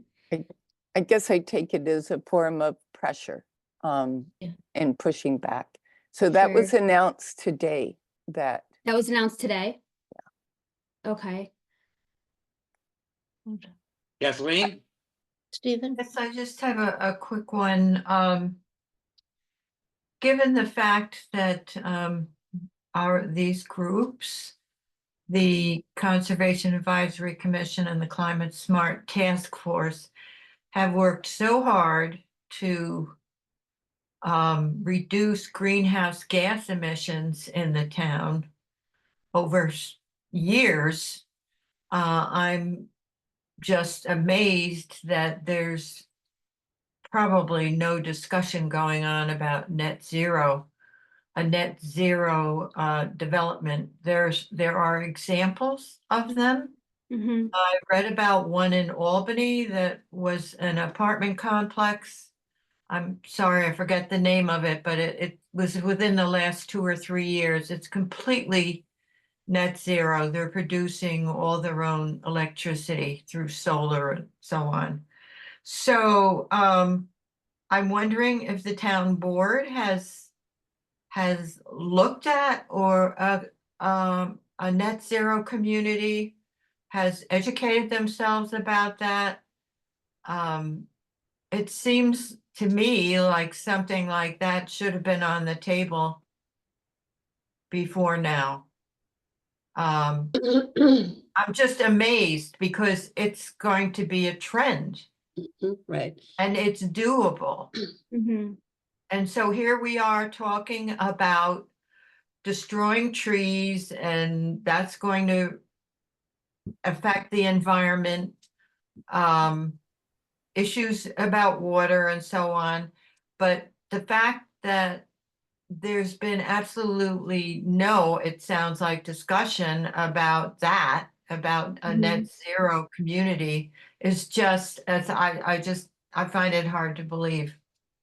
But I think the town board should educate themselves and look into a community like that and weigh in on it. I mean, maybe it's too late now, I don't know, but what are we thinking of when we have had these massive storms, which they are saying is due to climate change, and we're not fighting to keep this community reducing its greenhouse gas emissions instead of producing more, with especially with this idea of an amphitheater that'll seat 5,000 people, even if it's half full, 2,500 people with 2 people in a car. Think about 2,500 cars roaming around our community for events. I'm sorry, I just can't picture it. I just can't picture it. It'll be a mess. So, you know, I really think that the board should investigate a net zero community. And I think it's really important to have a traffic study done. I think you did mention, Oh, yeah. Adriana, that that's being done. Mm-hmm. I don't care what they say they're going to do. 2,500 cars for an event 2 or 3 times a week. That's impossible for this community. It's just impossible. I agree. Really going to change this community, and it's going to make it a less desirable place to be. That's my spiel, and I'm Here, standing here. by it. So I was just going to say that there is a net zero in New Paltz. It's not a community though, but it's a, it can represent what can happen. And it would be great if people could check that out. So thank you, Kathleen, for that, your spiel. Yeah, I think these kind of comments, I think we've got to direct them toward the town board, Yeah. because they're the ones. Adriana is looking over the details of the DGEIS and is not, I mean, she might be able to relate these to other people, but our direct comments, like Kathleen's, which are totally valid, Right. should be directed to the town board and in public comment. Right, well, I think also, I think that's the most appropriate way to. but also from Conservation Advisory Commission too. Yes, I Because agree. you have more weight than I do as one person. Right, yeah, I understand, but If I might just, if I may just interject here, I just checked it on the Climate Action Plan, the New York State, not plan, the New York State Leadership and Yeah. Community Protection Act of 2019. It says here, by 2040, achieve 100% zero emissions electricity. Okay. That is one of the provisions of the act. And by Mhm. 2050, reduce emissions at least 85% below the 1990 level. So, depending, as we talked earlier, Andrea, about the effectiveness of the law and whether it's going to be mandatory or not. But we do have this. We do have this in the state law. Okay, and that's something that again, CLCPA is not discussed. The goals are not discussed, and how they're going to help to meet those goals is not discussed. So that's just like, a major gap in our understanding of we can't drill down until they give us the basics. Yeah. They did say something about, the whole thing being electrified, except for a couple of certain uses, which we asked for clarity on as well. And then of course, we don't really know how they're going to electrify because they're not proposing any solar or alternative energy. And so, Yeah, no, your comments were Yeah. excellent in terms of wiring that. So thank you for that. Yeah, absolutely. And hopefully I can get you guys, I'll let you know if the full 40-page comment memo is posted on the town website. But I'm sure you could also reach out to Terry or Lisa for it. okay, well, thank you ever so much. This was very edifying. I really appreciate you coming here and talking to us. You made some really clear answers, and I really understand everything a lot better now because of I'm your really glad. and I really Wonderful. appreciate, I think when we spoke earlier, emailed earlier, I think our questions are running in parallel with yours, only you are even much more substantive than Yeah. ours. And that really makes me feel good that you are that aware and able to do that. So thank you so much Mhm. for your work. Absolutely. You know, it's your job, but also I think it's your I care. passion also. I see that. So thank you. I for very that much too. care. Yeah, I do this for a reason. I've had opportunities to walk away and I came right back. So Well, I'm glad you're on the team. yes, So me too. thanks. And Thank thank you you for guys being for on our team. including me and asking such great questions. It's really nice to be part of this kind of community building. So Yeah. keep at it, keep your comments coming. And I'll try to direct them to the right, places. Great. Thank you. All Thanks right. so Thanks, much. Anna. Thanks, guys. Have a good night. Right. You too. Thank you. Bye. Okay, do we want to make any more comments on this? She seems to be on the same page, on the same, Without a coming doubt. from the same philosophy as we are, I think, at least. I feel we have an ally here, for sure, which is great to know. Yeah, A our lot more expertise specificity, than me, for sure. our specific, issues are so far down the line. She doesn't have the data, to even respond to it. So Well, that was partly the the reason sponsor's for got our a lot of questions. work to do. Right. Right. Part of the reason for our questions initially were to find out what's going to happen down the line, Sure. to be prepared, to understand that they are pursuing these things, even though they don't have the answers yet, Right.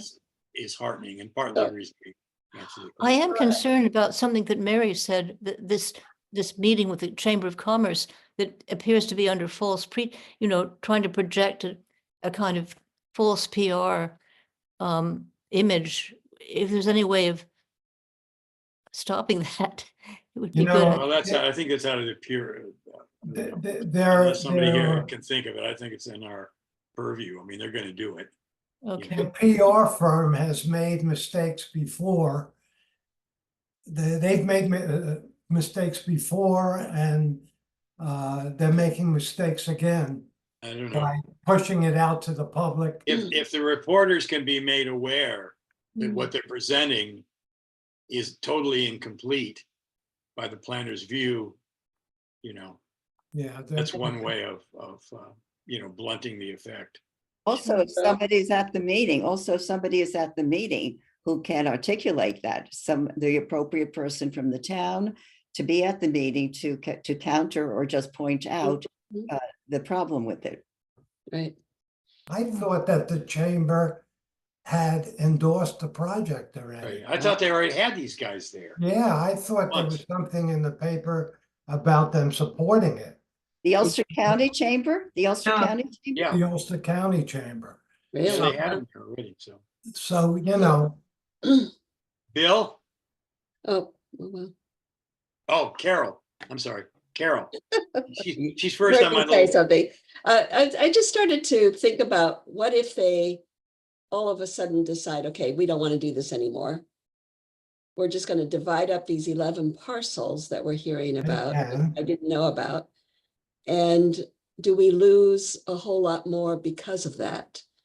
I don't know. I'm just putting, I can see them just saying, okay, well, we'll wash our hands of this and try to get as much money out of each parcel.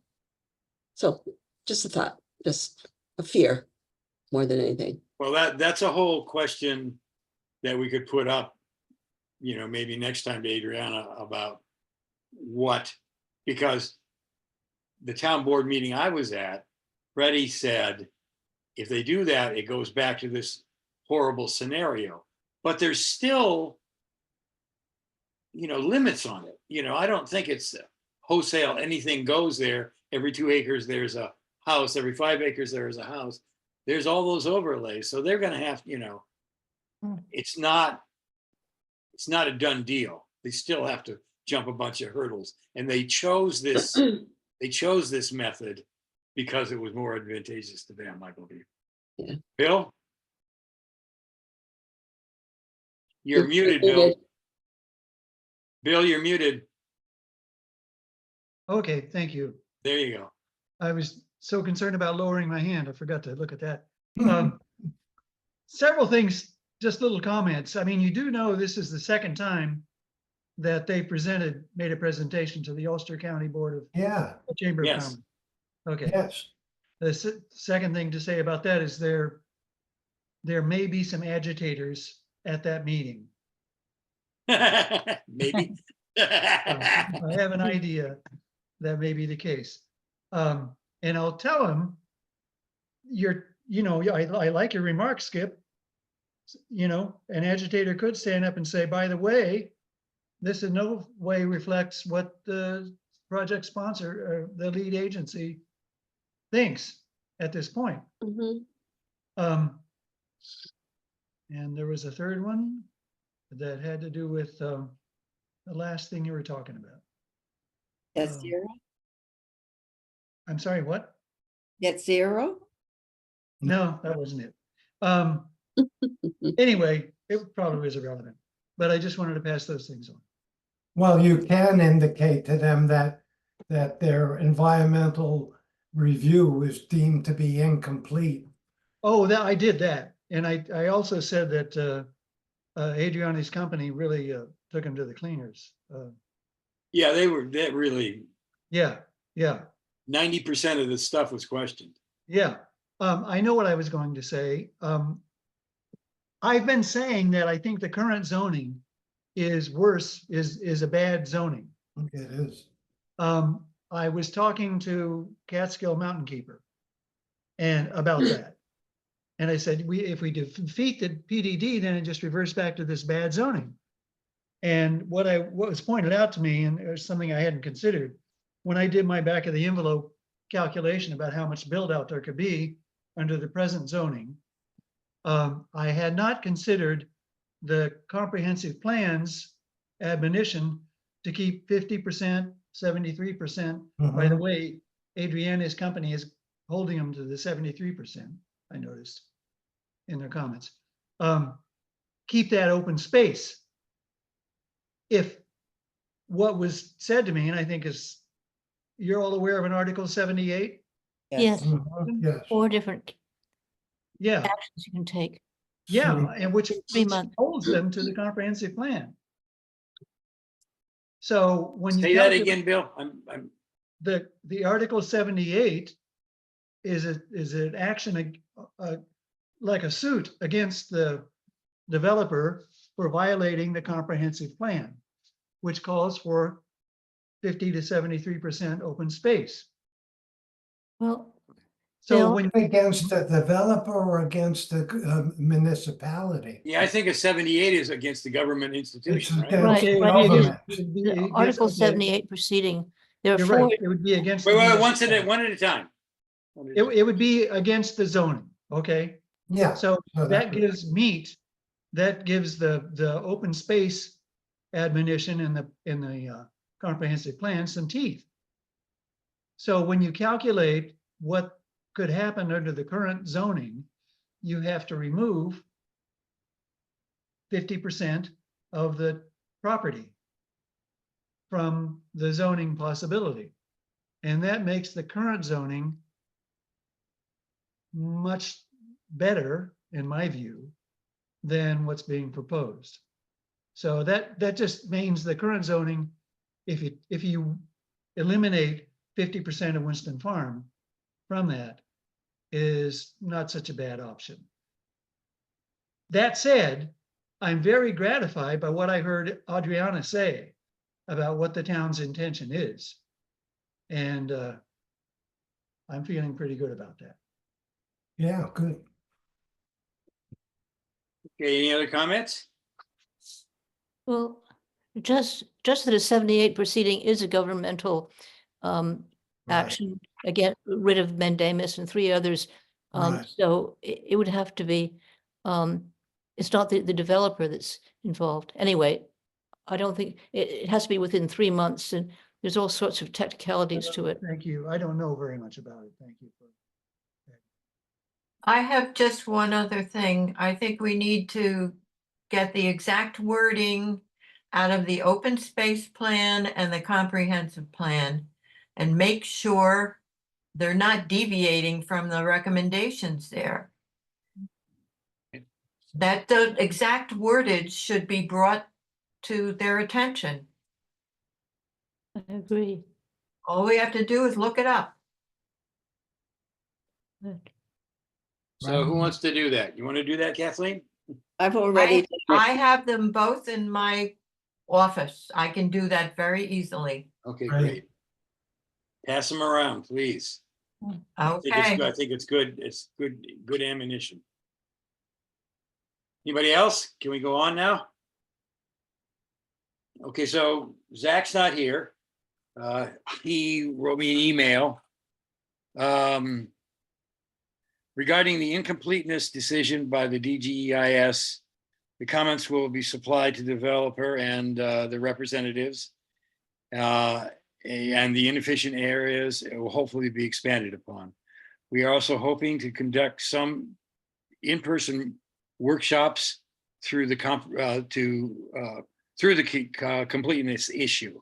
You know, where they're going to install some kind of workshops to try to work these incompleteness out, as Adriana mentioned before, rather than just going back and forth. You know, here's this plan, okay, throw it in their court, throw it in that court. So they're going to have face-to-face workshops. Now, he indicated that the public would be involved in those, but then he later clarified that, saying the public won't be invited to do comments until the completeness is Right. verified. Right. So what's going to happen with these workshops, they're going to work with the workshops with the town board and the representatives and the planners to work out this completeness, you know, face to face. So that's one thing. And then the pro housing pledge that was adopted during the last night's meeting. They had voted it down previously, but now Mike Avino changed his vote. So they're going to be in cohorts with the village to do the pro housing thing. Although I have to see Zach voted against it. So Zach and now, so I would like to know why he did that. Although it's not really our purview, just here's some information about the pro housing. And it did finally pass, and the village also passed it. So they're going to be involved in that. So Good. that's all that he wrote. Does anybody else have any updates? I do. I do Okay. too. Okay, Skip, thanks for putting all those questions together and organizing this. That was great. yeah, it worked out well. I thought our answers were very clear Right. and, articulate. I, feel good about that. She's the planner, that we can, didn't seem to be any bullshit there. So, Right. and I understand too, there was some criticism of her for wanting to hold back on this stuff, but, because it's so incomplete, I can understand why she may have taken that stand, although they reversed it, and to their credit, they put it out. So, other comments? Well, Mary, did you have something to say? I was going to go to updates when you're ready. Okay, let's do updates. Okay, but first I echo what Mike said. I mean, it was really a really good session, and putting those questions together like that, Skip, was really, really helpful. Thank you. Okay, so update. You may recall at one of our last meetings that we found out that Ulster County has prepared a community greenhouse gas inventory for all the municipalities. So we now have a community greenhouse gas inventory for Saugerties. They provided for us the total emissions. They provided for us the emissions per sector. They provided for us the methodology. So we have that inventory. So what I have been working on is taking that inventory, as we did with our inventory for government operations, putting it into a community-wide climate action plan for Saugerties. So what I've been working on is taking the inventory, the components that they provided, and adding to that the areas that are required in a community-wide climate action plan under CSC. So we've got introduction, executive ceremony, executive summary.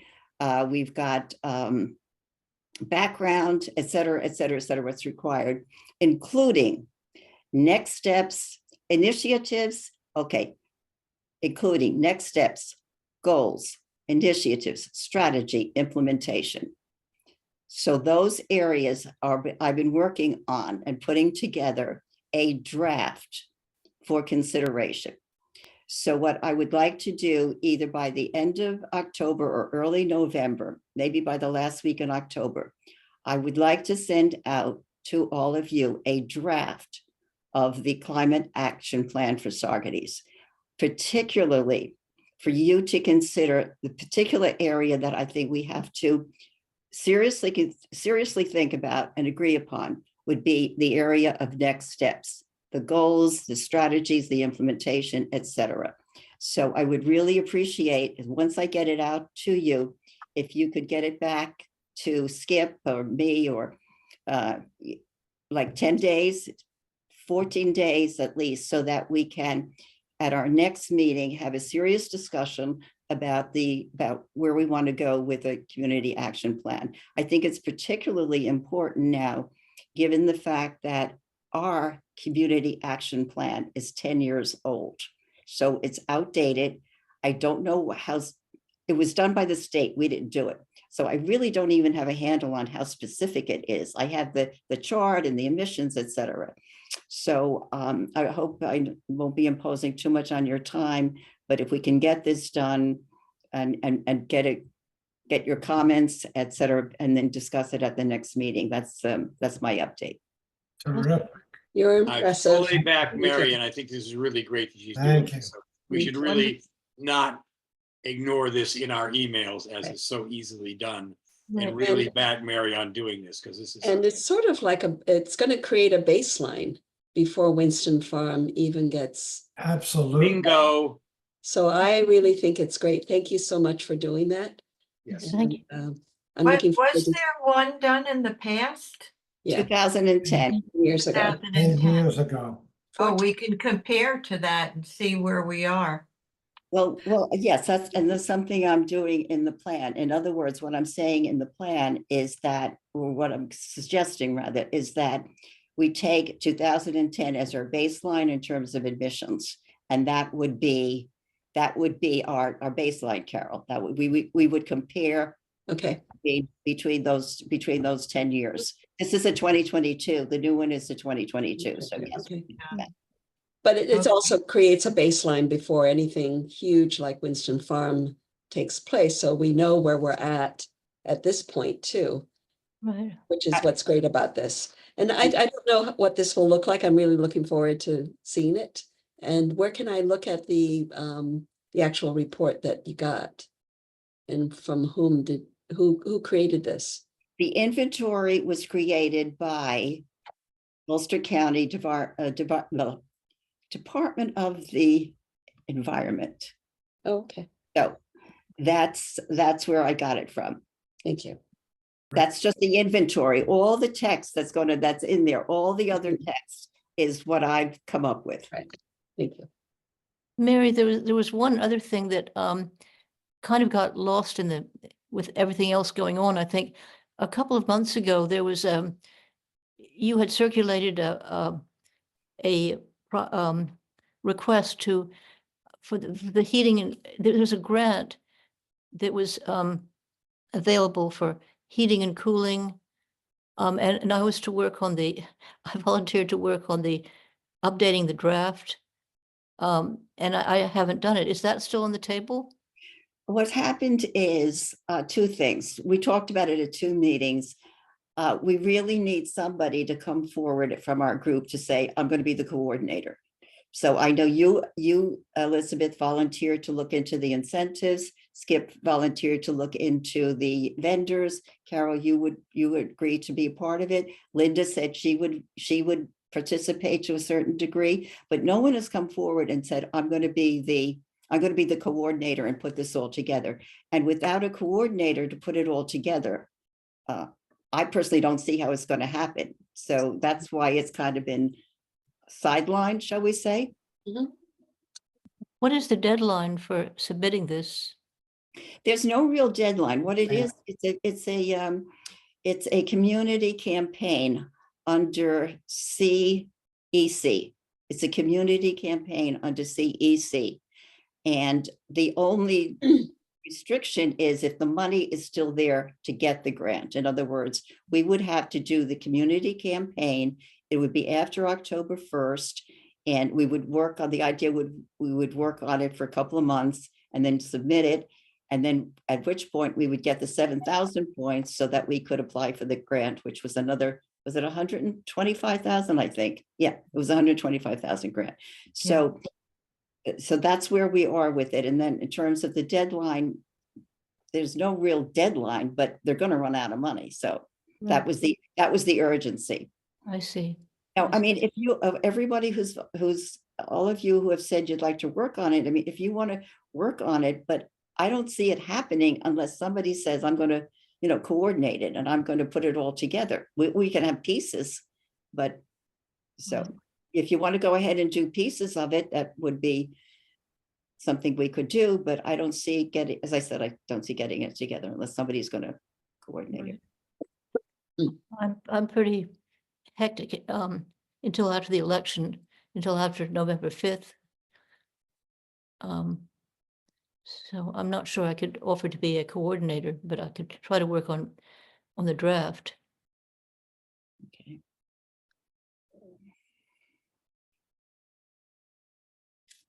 Yeah, that's all I have. Okay, I have an update. okay, Kathleen. Yeah, I have an update on our truck purchase with our Ah. $100,000 grant. Oh. Fred has signed a contract to purchase the 2 trucks. I've been in communication with our representatives at NYSERDA, Mina, and I can't pronounce her last name either, and Allison Korshadian, I think it's called. Anyway, there were some technical difficulties about uploading and doing milestone anyway. So I got an email today. I was able to upload the 2 signed contracts. And so they will be releasing $25,000 now, and Fred can go ahead and buy the trucks. But it's a reimbursement, so it'll take more than 30 days probably to get the first 25, and probably 30 days or more to get the 75, but we're progressing. And that's a good thing. Fantastic. Great. Wonderful. Kathleen, is it time now for me to issue the draft press release? I beg your pardon? Is it time for us to, it's for me to, I said I would do it. The press release, is it timely now to do a press release? Yeah, I think I'd wait until we actually get the trucks. Okay, And well, you could write a press release and get NYSERDA's permission. They require permission, you know that. yeah, that's what I was waiting Yeah. on. And I know we have to wait a long time for them to give us permission. Yeah, go ahead. Mm. That would be great. And then when we get the trucks, maybe we can do a picture. Oh, that's what I was, yeah. When you said to wait until we get the trucks, I think that was when it would really hit the press, hit the Yeah. media. The media And would- I think it's great. I mean, it's wonderful that we are replacing 2 gas-powered vehicles with totally battery electric trucks. It's fabulous. Wonderful. Thank you. Okay, so I'll wait on the press release. I think I'll wait on the press release because we're not going to get the trucks right away. It's going to become. No, Okay. they're there. They're at the dealer. Oh. He's been holding on to them for Fred, so he'll be very happy. So I'm not sure how Fred plans. I don't know what funding he's going to use to get that, to pay for it, and then he has to reimburse the fund when we get the grant. But Mary, he couldn't can- you get permission to do the press release so we'd be, out the door when that happens? In other words, if you need permission, and it takes a while. You if you need can write the permission. press release and then get the okay, and then when it actually happens, then you can release it. Right. having to wait afterwards. NYSERDA wants to approve the press release, and actually, I think they have some of their own wording that they give you. Isn't that right, Mary? Yeah. Yeah, that's what I mean. If we can prepare the press release now, Yeah, we won't have to wait to do that, waiting for them to okay stuff when we actually get the trucks. yeah, So we'll yeah. have the press release ready. Does that make sense? Yes, that Correct, makes sense. yeah. What I would do, of course, first is send it to Fred for his approval and then send it to NYSERDA. Right. Wait for their approval. And Okay, then I'll- by the time we get the And- trucks, it'll And be they're already. going to the wastewater treatment plant and Greg at Parks and Recreation. right. Well, thank you. Any Kathy. other announcements or anything? No, Okay, we went over, but I think it was time well spent. I really am glad that Adriana, answered all our questions, and I think it was really informative. All right. So who wants to adjourn? I move. Okay, I'll second? second it. All in Okay, favor? and let's All look right. for Mary's Thank you. thing on the CAC, and please look it over and respond to her ASAP. Absolutely. Yeah, I Thank believe- you, Skip. Yeah. Okay, Thank you. You did a Thank great you. job. good Bye-bye. night. I know. Thank you, Skip. Right, Okay. bye. Bye.